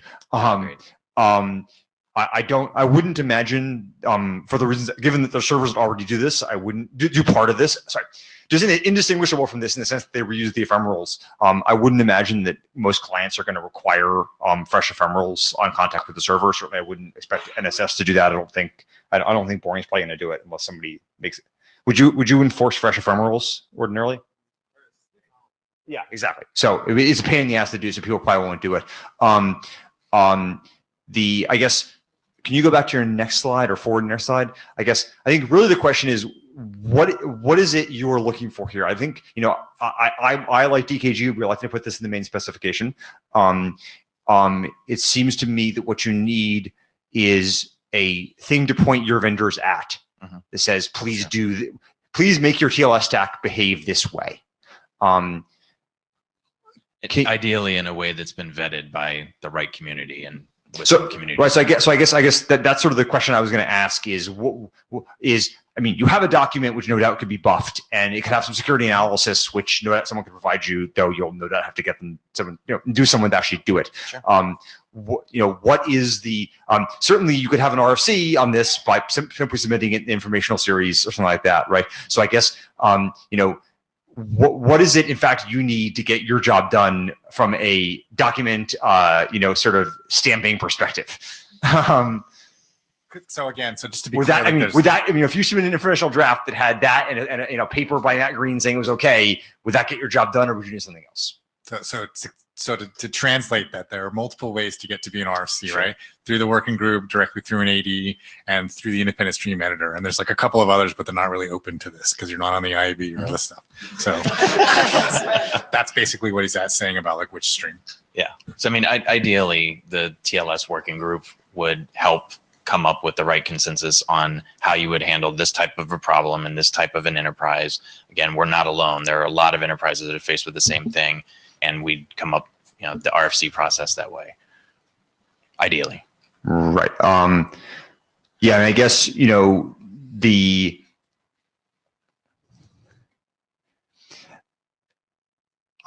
reason you're seeing some reluctance. I think the reason you're seeing some reluctance in this room is this mode is worse, right? And there's no question this mode is worse, right? And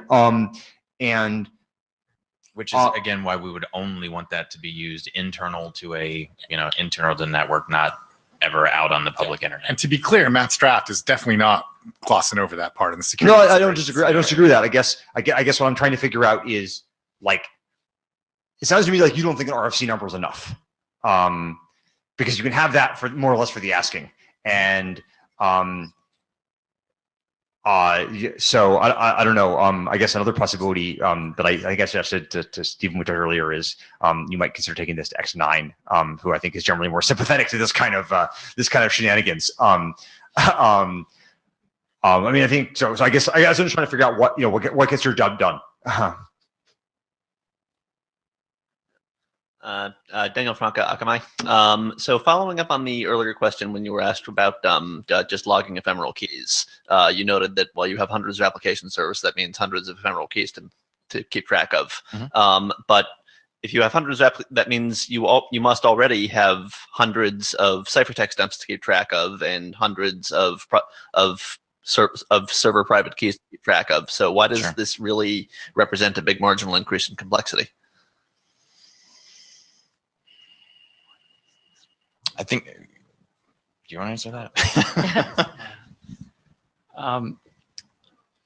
Right. RSA private keys are a limited quantity. Ephemeral keys are hundreds of thousands, millions, right? Lots of SSL sessions happen. So the scale is way larger for ephemeral keys than for static keys.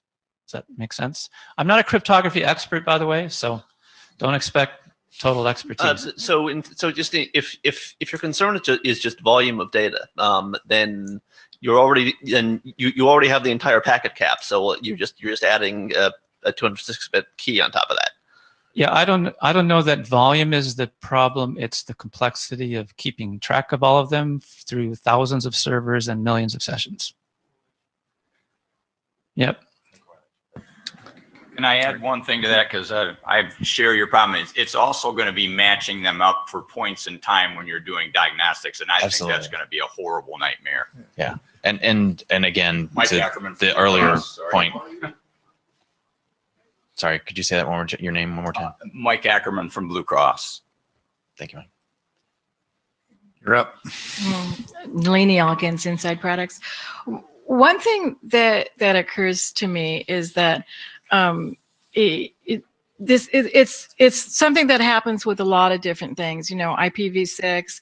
I see it happening with internationalized domain names. Email addresses. I mean, all kinds of stuff where there's cut over periods, where you have, zero, flag days where one thing changes and then something else has to occur.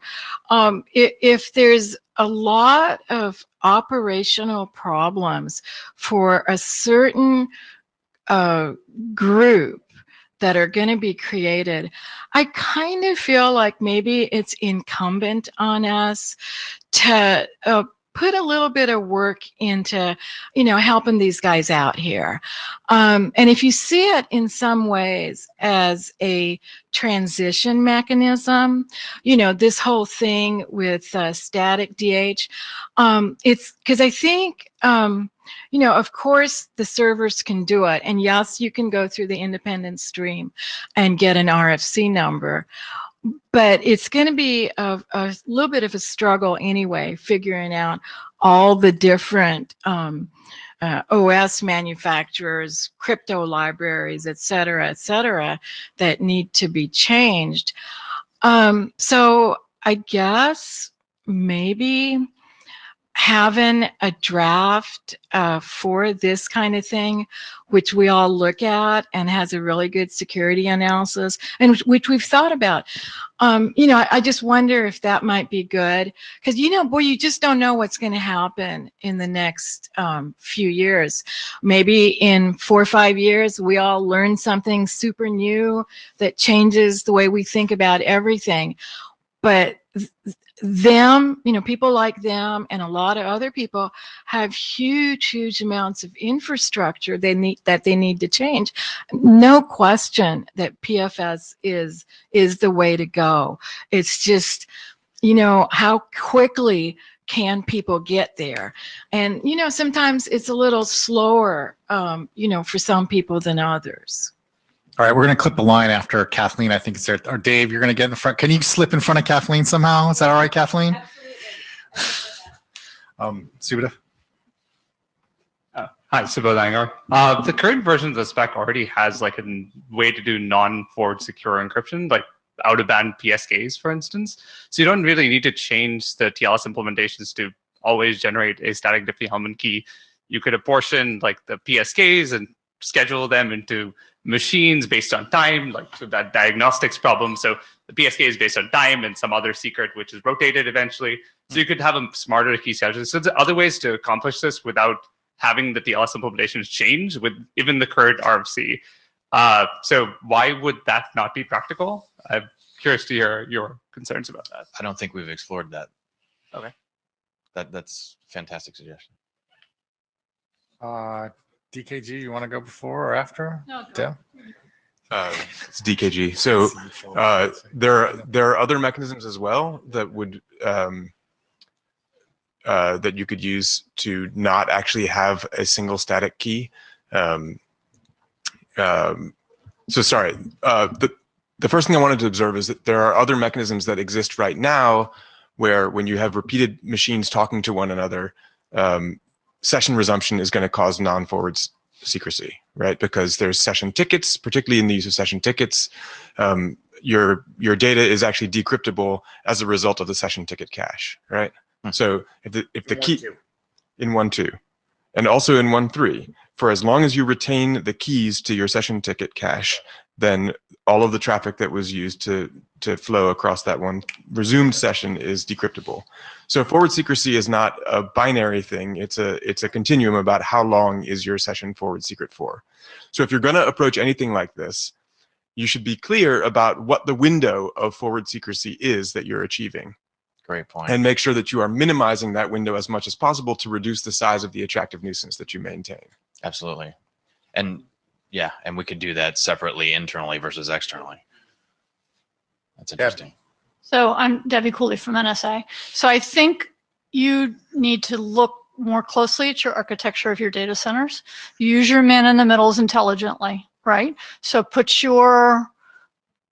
see if you can't encapsulate things a little more closely, a little more tightly, right? And then you can use the static Diffie-Hellman, or actually the PSK option is a very good one. Again, you don't need a separate RFC if you go that route because it's already in TLS 1.3. Sure. You need an evaluation. So you need somebody to look at this and say where your holes are. you may be considered to be critical infrastructure. So there may be a place you can go to get an evaluation. Thanks for that. Duly noted. Don't know. At nsa.gov.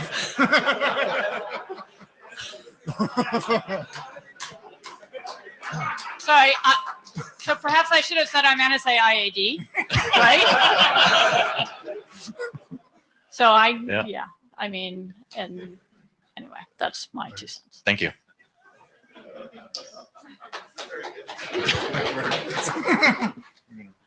Hi, David McGrew.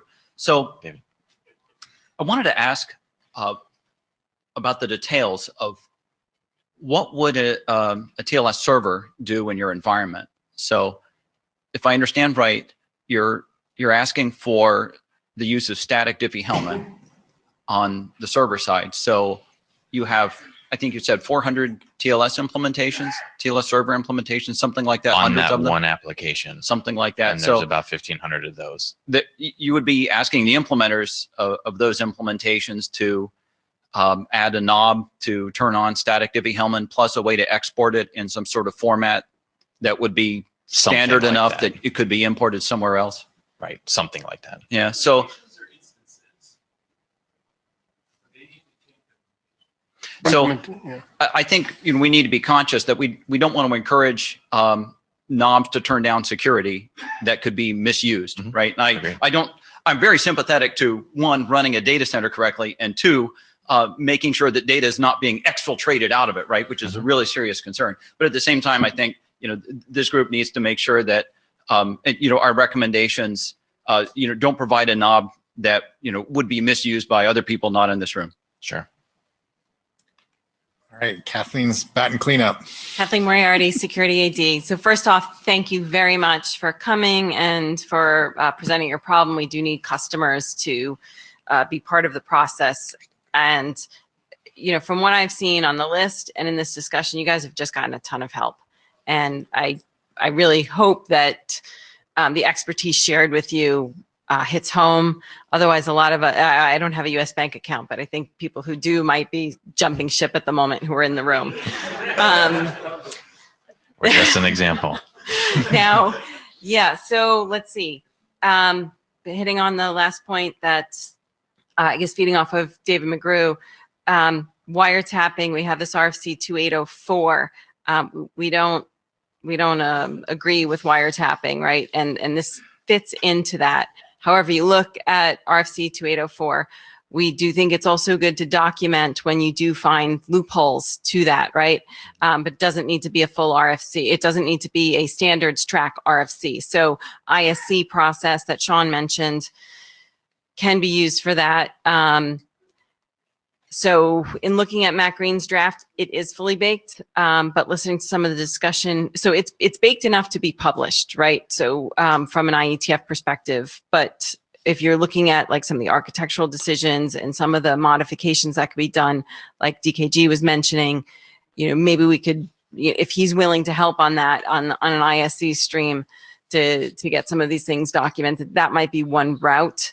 I don't see this going standards track in the TLS working group based on prior decisions and consensus from the working group. You don't need an RFC even to use this technique, right? You could just go and do it. Understood. Let's see. I had several. And it also sounds like there's some other options that we hadn't considered before that we'll take an action on after this meeting as well. Yeah, so ISC, as Sean mentioned, it's not a standards track. It's just you can publish what you want to publish, and it doesn't have IETF consensus. And that is an option. The other thing, too, you should know, when I looked at your examples here, and the example given on password, I had given this feedback back in Berlin. That is just an example of really poor logging. So one thing we are trying to do in drafts as they come through to final publication is if there's not enough logging in drafts, we're noting that and we're asking that logging be increased because we know we're moving into a more encrypted world. So you need other viewpoints into the problems you're describing. I also have a very strong incident response background. I've been a CISO multiple times at some organizations that are very capable of that. And there are, I won't go into, basically there are lots of ways to do your detection with encrypted traffic, right? So I see some of your points, but I think there could really just be a shift in a number of the things that you're doing away from needing decrypted traffic. And it does take time and expertise to do that, but I think you could lessen your need to decrypt as well. Thank you. So I don't know, chairs, did I miss anything? no, I think I think we're going to wrap this up. And basically, at this point, I think it would be premature to ask for working group consensus to adopt the draft. I think you probably wouldn't like the answer because Stephen, who's our other AD, hasn't even said anything because I guess he just got offline. But I do think that at least dialogue is open. People have started to converse. There are other options, and that you guys should continue to keep coming and interacting, because that's basically the only way we know is when you scream, ouch, and that's what we need to do. So I want to thank everybody for keeping it classy. So Thank you. That's great. Yeah, thanks. All right. Okay, so next I want to do Martin Thompson's no slides examples draft.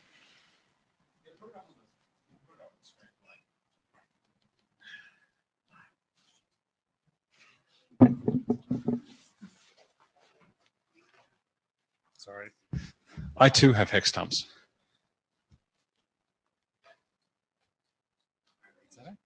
No, it's TLS 13 It'll come up. Vectors or something. We have the internet. You also have the working group page. You can just go there. Yeah, well. There you go, right there. Done. So I updated this yesterday. Finally landed exporters in NSS, and I think they're okay. This will help people test that. So I put a private key in an RFC. Anyone who wants it, it's here. It's also up on GitHub.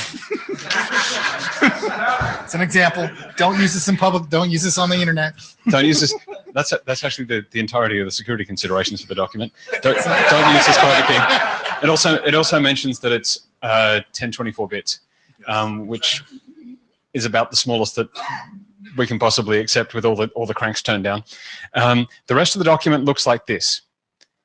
And if you keep going down, you get blocks like this. Well, look at that padding extension. Yeah, nice. Keep going, and you just get this on and on and on and on and on and on and on. Should we adopt this? So my only point is that this is an awfully short examples draft, because I think Jim did an SMIME example draft that was 158 pages. Klaus Hoffman. So this has 2 handshakes in it, and it's 28 pages already. Okay. I've had a request to add 1 more handshake, which will, another 14 pages. Thank you very much. If anyone has any ideas for what, Hannes, another 14 pages. So there is PSK in there, because the second example is 0 ITT, so it has PSK, but it does still do the X25519 key exchange with that handshake as well. Echo. Eric Scrolla, do you know what a living standard is? Isn't it called a wiki page? Let's make this very, very clear. If anyone wants to do this sort of thing, they can go to my repo, compile it, run a different unit test by tweaking the draft, and they'll get a different set of output, and they can test all those sorts of things. We've got tons of test cases. I did realize when someone asked for P256, we have the embarrassing omission that we don't actually have any good P256 test cases, because we recently switched to 25519 and forgot that we need to add extra test cases in the process. Oops. But otherwise, this is merely for posterity and for making people's implementations lives easier. I mean, thanks for doing this. Clearly, this is a good idea. I guess I think that the question solely is a matter of, is it useful to publish in the RFC series for people to refer to? And I'm sort of ambivalent on that topic. I think on balance, it probably is good. But I guess in terms of adoption, I think I guess what I would ask is, why don't you would you please maintain this until we hit proposed standard, and then we can publish it in RFC then, and whether it's adopted as a working group item or not. I mean, we're not going to really work on it. We're just going to stuff it in the document and publish it in RFC, right? So if we were to adopt it, I think that would basically be what would be happening. We would leave it paused. When we actually get done, you crank the thing again, we fill some things in, and we're done. There's not a lot to debate. Whether or not we'd have use cases or how many would we do, that would be fine. But I mean, we're supposed to be developing interoperability standards, or for once, we're actually doing something that's getting deployed. So if this helps, we got to support that in every way possible. Yeah, certainly. So I think, I mean, I guess I hear, so on balance, I think we should put it in RFC, and my reasoning is simply that, if you link it to GitHub, then, which is an alternative basically, then, then when we're looking at it, people are like, that GitHub goes down and it's lost. So I think we should publish an RFC, we should ref it out of, 9346, whatever the hell it's going to be. Sure.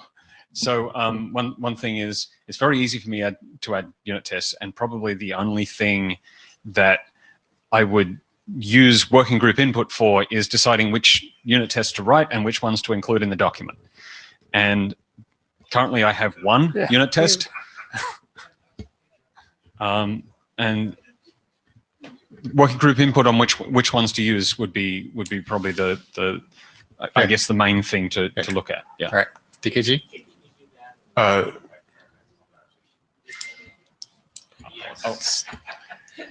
So anyone who's interested in this, this actually runs under CI, and it compiles NSS and runs the unit tests and builds the doc all at one time.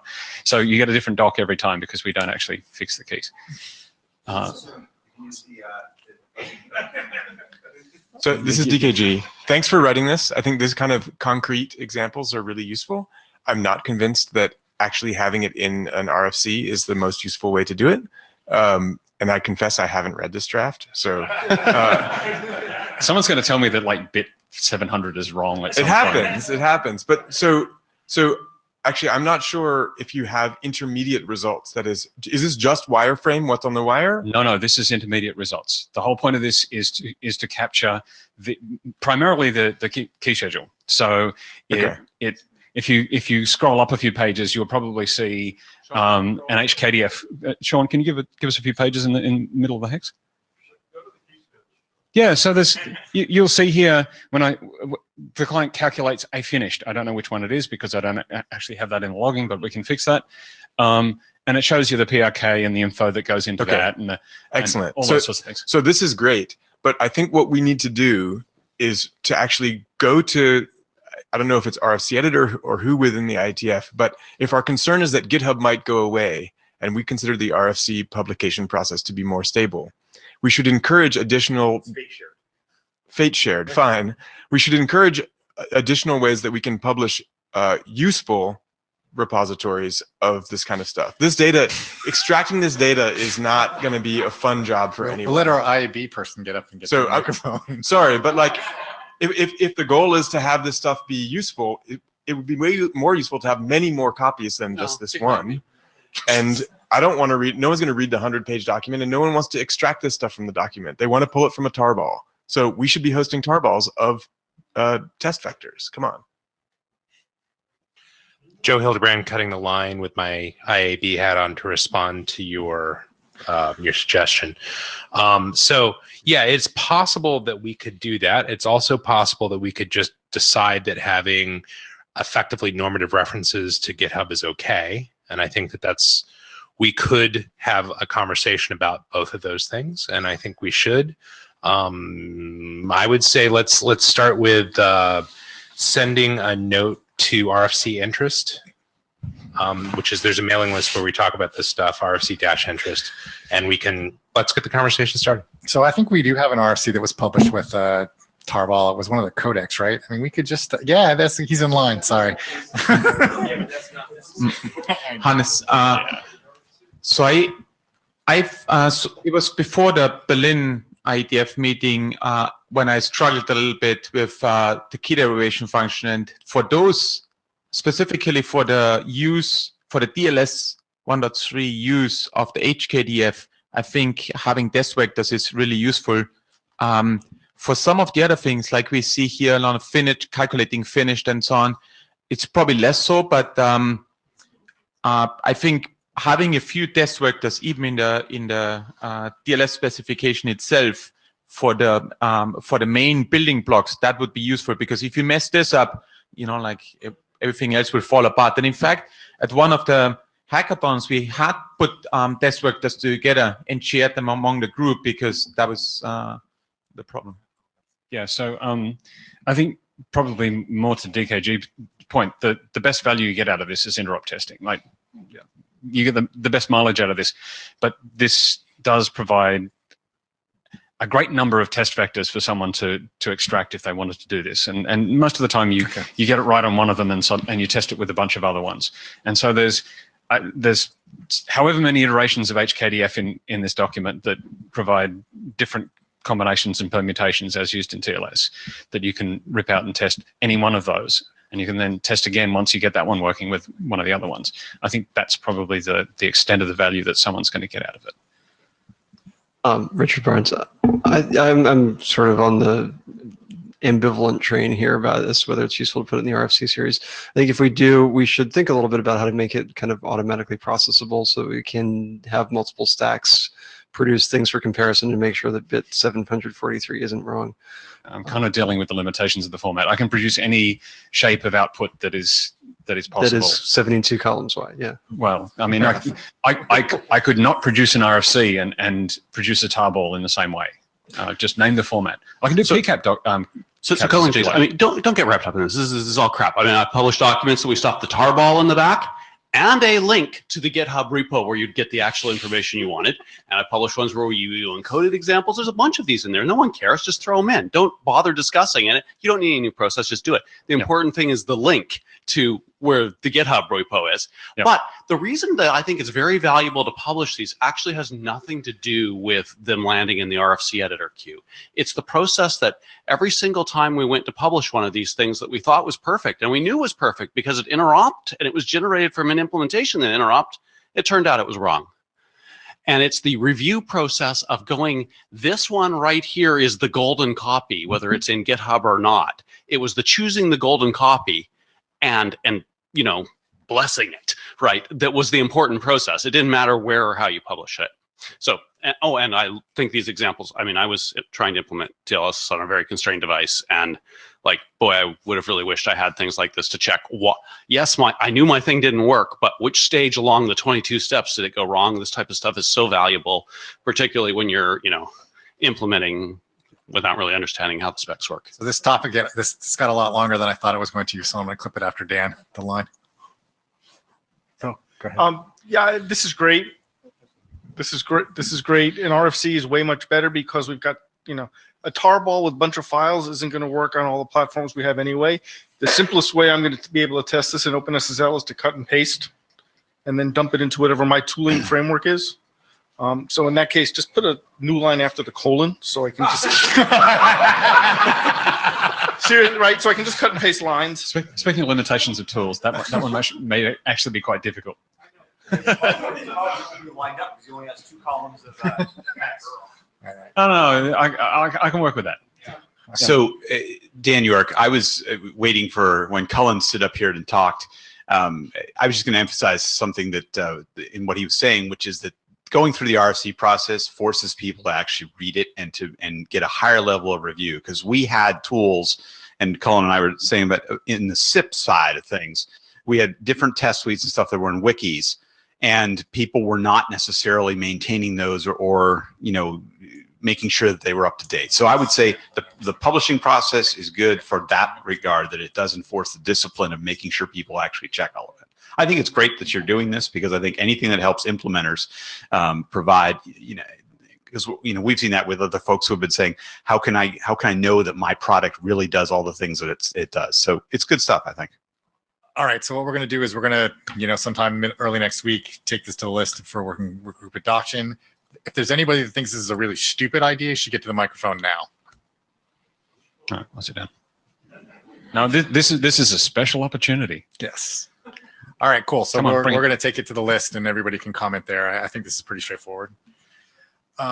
Next, we're going to have Nick up for exported authenticators, and then we're going to have Hannes. Do you have TLS 1.3 slides or not?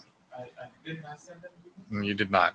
You sent the you sent the optimization stuff, so just make sure you send it to Send it to you. yes. Ta-da! As my computer slowly drags its way through this thing. All right. Okay, hello everybody. Thanks for having me. I'm Nick Sullivan. I work at Cloudflare on TLS related things. I'm presenting to you a draft that I wrote up that is actually relating to other drafts in HTTP, but it's called exported authenticators. Next slide. So this is a new concept. We have the concept of exporters in TLS we've had since RFC 5705. But what exported authenticators is a sort of a more complex or a more meaningful exporter that allows you to take a TLS connection and bind it to a certificate, and you get a resulting output that can be transported in other layers. The motivation for this is the idea of HTTP2 secondary authentication, and I'll go into that in a second. Next slide, please. So for some background, client authentication in the first step of the handshake has been part of TLS for a while, but in many applications, there's a need to actually authenticate the client after the TLS connection has happened, sort of reactively to someone going to a subdomain that requires some client authentication. And in TLS 1.2 and before, this is done by doing a renegotiation. Renegotiation has been removed from TLS 1.3, and it's actually a little bit disruptive when it works very well in HTTP 1, where you have a very distinct request response flow. You can do a renegotiation after that and continue with your next request. But in HTTP 2, things are pipelined, and actually halting the request of the TLS layer is slightly disruptive. So there's a proposal to add the ability to do reactive client authentication in the HTTP layer, but in doing so, you have to actually validate the certificate and send that certificate information somehow. Next slide, please. And that's one of the motivating pieces for this exported authenticators work. The other is HTTP2 connection coalescing. So right now, if you have an HTTP2 connection and as what the browser will do is if it's connecting to a new domain and that domain has the same IP as the original connection, as well as is covered by the same certificate, meaning it's in the subject alternative name list of that certificate, it'll reuse the connection. And this connection coalescing is actually very good for performance in a lot of ways, but requiring the same IP and requiring a certificate with multiple subject alternative names is not as broad as it could be. There are a lot of services, Cloudflare included, and CDNs that manage multiple domains, but don't necessarily operate those domains on the same IPs, or don't have certificates that cover all of these domains. And it would be a very nice experience in HTTP2 if you could coalesce connections across all of these different domains and be able to sort of use the same TCP stream for them. Next slide, please. So there were a couple attempts of how we could do this. The first of which was in HTTP2, where all of the crypto was sort of built into these extended frames. This is a draft by Mike Bishop and Martin Thompson that was presented, and this is something that's going to be talked about at the HTTP BIS workshop. But the original example, or the attempt that we had from doing all of the crypto in HTTP2, it was suggested that we move this up into the TLS layer. So being able to, after the fact, take a certificate and authenticate that certificate on a connection after the original connection from either the client's perspective or the server's perspective would be a way to add additional certificates. And the original proposal, this is something that I submitted a couple months ago, sort of followed exactly in the post-handshake auth flow of TLS 1.3. So it started with a certificate request, and in this case, a potentially optional certificate request, followed by the certificate verify, and finished. And all of this using the handshake context as defined in TLS 1.3. So this is kind of a superset of what the existing post-handshake auth is. So in the current post-handshake auth, you can do a certificate request from the server, and the client will respond with certificate verify finished if it has a certificate of this type. This is sort of extending that to cover all different orientations in terms of client requested, server requested, or spontaneously from the client to the server or server to the client. Next slide, please. This turned out to not be, from speaking to a lot of implementers, not the optimal way to do this. One of the problems is you have to acknowledge the certificate request with a finished message in all cases. So this allows the client or the server in whatever case that are receiving these certificate requests to build up a queue and have to manage this queue. And this is something that came up in the key update conversation as well as something that's not optimal for implementation staff to take care of. Note that this criticism also applies to the current post-handshake authentication piece. But as it applied to the current post-handshake authentication, it also applies to this kind of extension of it. Next slide. So the idea to help solve this is to not actually send this post-handshake authentication as part of the TLS stream. It's to rely on some external transport, be it the TLS stream itself or some other way for the client and server to communicate.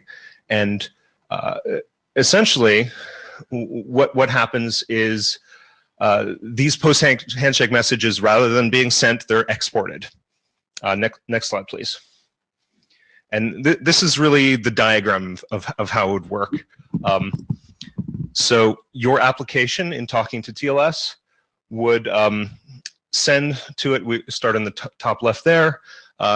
In your layer 7 application, whatever it is, HTTP2 is sort of the example that we're working off of here, would send a certificate request or whatever, something analogous to the certificate request in TLS structure from one side to the other.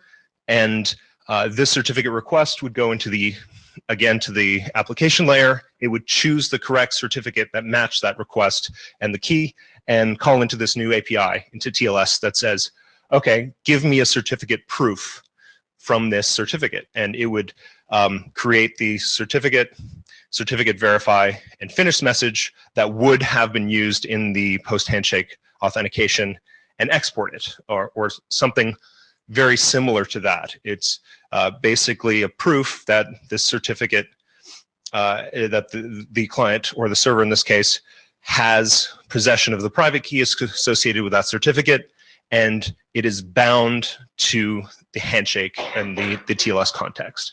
And then this output, the certificate proof, could be just sent back along, in the case of HTTP2, in a specific HTTP frame, but through an encrypted tunnel from the client to the server, or the server to the client in this case. And this certificate proof could then be sent back into a TLS API to validate that it actually, yes, it matches this TLS connection, and the signature is correct, and the finished message, which is essentially an HMAC, is also correct, and that would return the certificate, and then you could pass that up to the HTTP layer, and from there say, yes, this is an additional identity that can be added to the communication layer. And this would allow you to do both of the scenarios that I talked about before, where it's either a client authentication post hoc client authentication. You can do this flow. The server will say, hey, give me a client identity that is valid for this CA. Or if servers wanted to add additional identities to the TLS connection, they could do so spontaneously at any point. Even without the certificate request, they could just send a certificate proof, and the client would be able to validate that and add it to the connection. Using this exported authenticated mechanism means that you don't have to actually send messages in the TLS message framing layer. So you don't have to deal with actually queuing these things up. It's really independent of that. It's just a simple API of create me a proof or validate my proof. Next slide, please. So one thing that came up in discussion of this is we don't necessarily have a formal security proof of this yet. In the post-handshake client auth mechanism, Hugo Krosch's SIGMAC paper sort of showed that this was valid, and this is something that actually does give you the security parameters that you want. But from the secondary server authentication, we don't necessarily have a formal proof of this yet. People seem to think that it's okay, but we don't have the actual math to back it up. Nick, do you know the people to engage to get that formal analysis? If we were going to do it? Yeah, most likely we'd try to talk to Hugo. Okay. See if he would do it. Otherwise, there are a bunch of other people in the academic community who could help look into this. So just to expand on that, Martin Thompson, the intuition here is not as simple as it seems. So the Hugo SIGMAC paper was talking about a compiler that took a unilaterally authenticated connection and turned it into a mutually authenticated connection. Now, this is a case where you're adding to the same side as the original unilateral authentication, which in some respects changes things dramatically. And so there's a number of questions around what is the nature of the primitive that we're actually providing here, and who's mutually authenticating whom, and all of those sorts of things. And there is nothing in that basically that's applicable to this, other than there may be some techniques that we can reuse. Right. Yeah, I'm not claiming that this is secure or there has been a security analysis of it, but yeah, thanks, Martin. And there's also just the question of these are tied, just as authenticators are, to the original handshake. If you're doing key updates, you're not necessarily updating the keys used for this. But those are the current open questions. And next slide, I think this is the end. Yeah, open for questions. Could you go back one slide? Sure. So as I understand it, the HTTP application initiates the certificate request on the HTTP layer in your proposal. That's correct. This is an example of a use case. For I'm wondering how this affects the state machine of the zero RTT data. For example, in TLS, we don't allow, when the server accepts zero RTT data, we don't allow it to send a certificate request to the TLS layer. So what if the application gets an HTTP request, which is actually a zero RTT HTTP request, and then it sends a certificate request on that zero RTT response in the 0.5 RTT data. Oh, the 0.5 RTT data, yeah. So what exporter does it use in that case? And it's a weird yeah. So we would assume that we're using exporters from the finished handshakes. The handshake would be complete. So in the case of, this is also going into the HTTP draft, so I don't necessarily want to cover that too much here. This is just an explanation. Yeah, my question was more about do we need a new API to tell it that this data is 0.0 RTT and you cannot do this, or are you going to allow it to be? I would say that's just a general question with zero RTT data for TLS. What type of application data you can send in zero RTT, and I would say when it comes to HEB2, if you have non-idempotent data, then that probably should not go into the zero RTT data. And if you have data like this that's potentially cryptographically unsound to send it in zero RTT, you probably shouldn't include it. I see. So do you want to allow this only for one RTT data, just to confirm? Sorry. It's outside of the scope of this. Okay. Yeah. Yeah, Daniel Franca.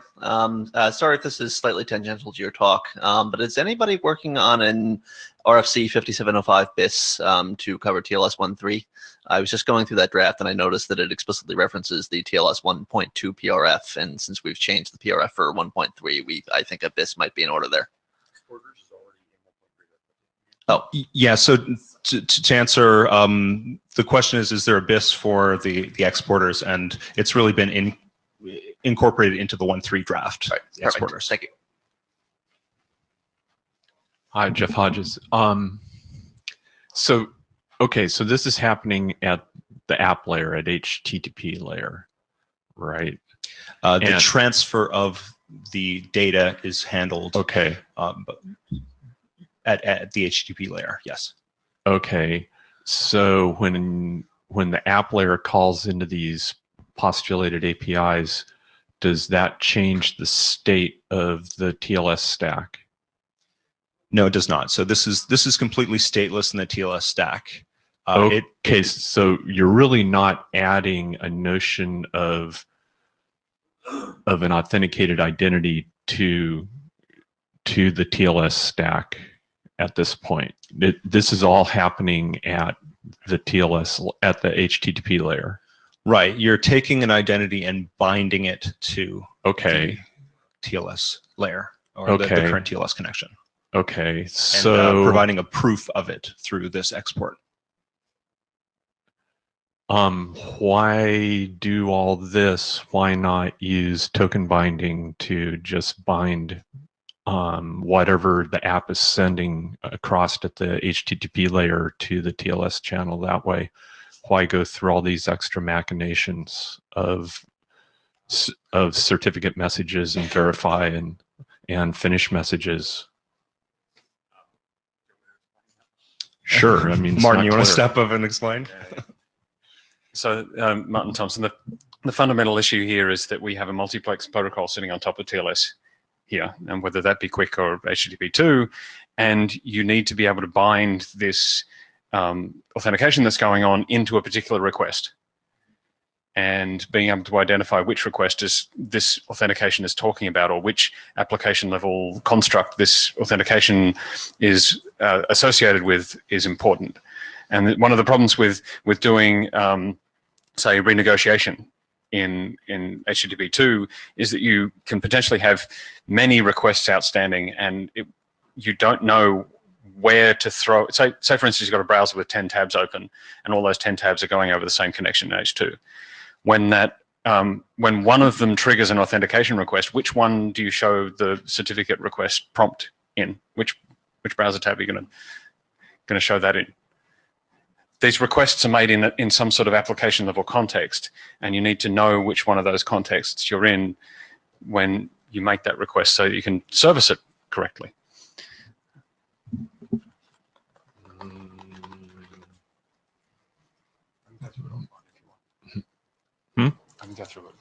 It's really about IDs. we don't need to go. Yeah. Okay. So there's something that I didn't really cover in the explanation here, which is that the HTTP layer, when you're actually creating this certificate proof, you can bind it to an identifier, and you actually necessarily have to bind it to a unique identifier per connection. And that's just one way of linking this multiplex layer on HTTP to a single event on the TLS layer, if that makes sense. Yeah. Okay. So basically, there's more complexities here as driving the design than are necessarily clear. So from the presentation. From the presentation. Right. Yeah. And yeah, I apologize. I haven't read the draft. But okay. Ben Kadek, I will apologize. I did read the draft, but could you remind me, is this using like the finished hash over just the initial handshake, or is it signing an exporter value? It's using the finished hash over an exported value, then the certificate, and the certificate verify. So you have an exporter as that acts as the handshake context, right? And then the certificate verify, and your HMAC is over those three. The finished message hash, I should say. And then I was also not quite entirely sure I understood the motivation. So you mentioned this use case where like you have a single server that is serving is multiple things, but it doesn't have like a single cert that has subject names for all of them. And so you want to be able to let it serve all the traffic on a single connection instead of having to meet multiple connections. And that sort of makes sense. But you've also got this scheme for the client authentication in there, which is there another use case for that you have in mind, or are you just putting it in because it's symmetric? And so I can. Mike can answer this. Yeah. So actually, Mike Bishop, Microsoft. I'm the author of the HTTP draft. It actually started as client auth because client authentication has been done with renegotiation. HTTP 2 prohibits renegotiation. And we're running into use cases where we need to do client cert somehow. Right. Oh, yeah. So Martin was just talking about this. Right. Yeah. Okay. So it started with client certs, and then there was just this harebrained idea that, hey, we could do it for servers too. And that actually has proven to be even more popular. And so we're trying to solve both in the same direction. Sure. Yeah. I was taking notes during the talk, and I was reading from them. Andrei Popov, Microsoft. So there are aspects of this idea that I like. I think it puts the crypto work in the right kind of in the right layer, right? So you have the TLS code generate messages that prove possession of the certificate and such. That's good. It does allow the correlation between a request and a certificate, right? So that's what we wanted. There are a few limitations here. Now, previously what we had was the TLS state that the client, that the application could query. The TLS state contained all the identities available at this moment in time. Now this state is kind of distributed. Some of it is in TLS.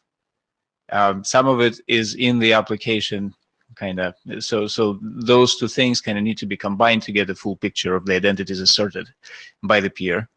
The other interesting consequence of this is that if in the past the TLS stack could use the available identities for things such as resumption, whether we can resume a connection in this case or not.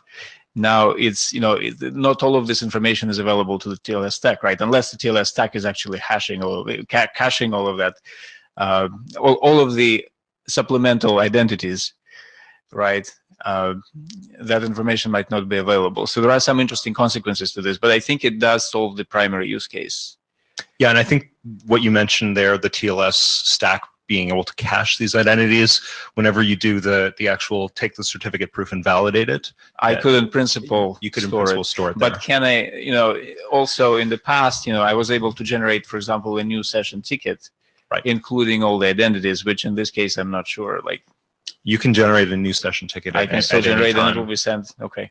And put whatever you want in it. Okay. The decision as to whether you should resume with a PSK for a different domain than you originally connected on is another point that I believe that we'll be covering. Okay. So far, we have been presuming no. Yeah. Currently, yeah. I think Ecker can speak to that, but I think we assume that you connect on the same SNI, or SNI during PSK resumption has to be identical. Clip the line here after Ecker. Kyle Eckritz.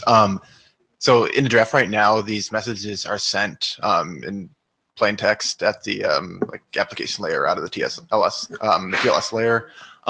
Is there any reason why that needs to happen? And if not, could we encrypt those to basically enforce that the application isn't trying to do anything funny, look at them before verifying them on the other side? Sure. The key that's used to create the finished message, I thought it was just simpler to not also encrypt, but to rely on whatever transport mechanism to send that. And these should be considered opaque, but you're right, they are not opaque to the application. They could potentially peek inside. Mike, I think you're in line next. No, I'm here because it's my related to my pondering. draft. Okay. Right. So it seems like, my sense is that the client authentication part of this like the details may need a tiny bit of tweaking or may not. I'm just having been through them completely, but like essentially is like no different from post-initial client authentication. So, it's like, the same shenanigans like that we've been doing the whole time. So, like, so that seems straightforward. It doesn't create, it may create cryptographic problems though. It sounds like what you're doing is reasonably sound, but there's no conceptual problems. It's the server thing that has the conceptual problems, as you indicated earlier. I think it might be helpful. So I think on one hand, we need to have, as you say, we need to have someone do analysis and validate what the apparent guarantees are. For what it's worth, it's not clear to me that the current design offers the guarantee that both sides agree about the exact set of clients certificates that have been offered. So I mean, Right, yeah, so I mean, yeah. which we just apparently decided we didn't care about, but it may be more complicated if this on the server side. So it seems like the first thing to do is get some cryptographic analysis. The second thing to do, I think, is to let us assume the set of properties is a set of properties we wish it to have at the cryptographic layer, and ask are the application semantics we're comfortable with. And I think this goes back to Mike's draft too, which is to say we need to ask, how do we treat these new certificates? Are they on an equivalence class with the original certificate? Is it the case that and I think you may have mentioned to me, just because do I remember? If I did origin, if I glued all the origins together in connection 1 when I resume, can I assume the same thing is true in connection 2? Like, there's a lot of questions we would have to address in order to actually make effective use of this technology in HTTP. Yeah, I think that last question is something for Mike's draft. I think so too. Yeah. So I mean, it may be the case that one simply says, well, these are the properties that TLS provides here. Like, what you make of them is kind of on your own, right?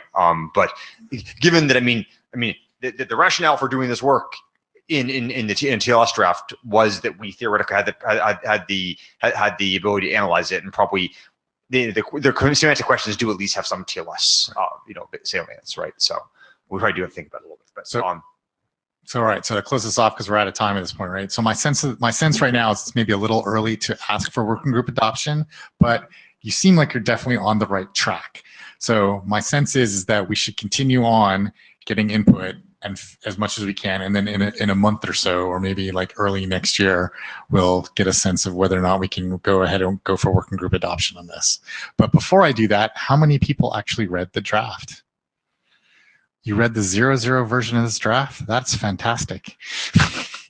So that's great. So I think because I didn't hear a lot of your crazies, I think we're definitely on the right path. So I guess thanks.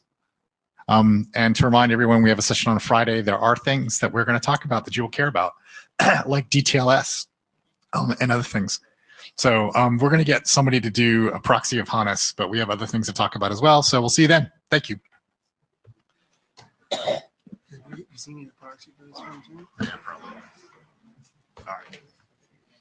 So we have just those like 3 drafts plus the status of the remaining drafts. I mean, that's arguably really important. So I hope people come.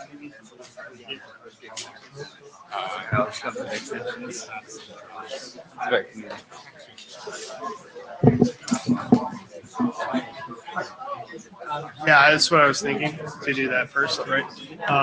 One, because it should be reasonably quick, I think.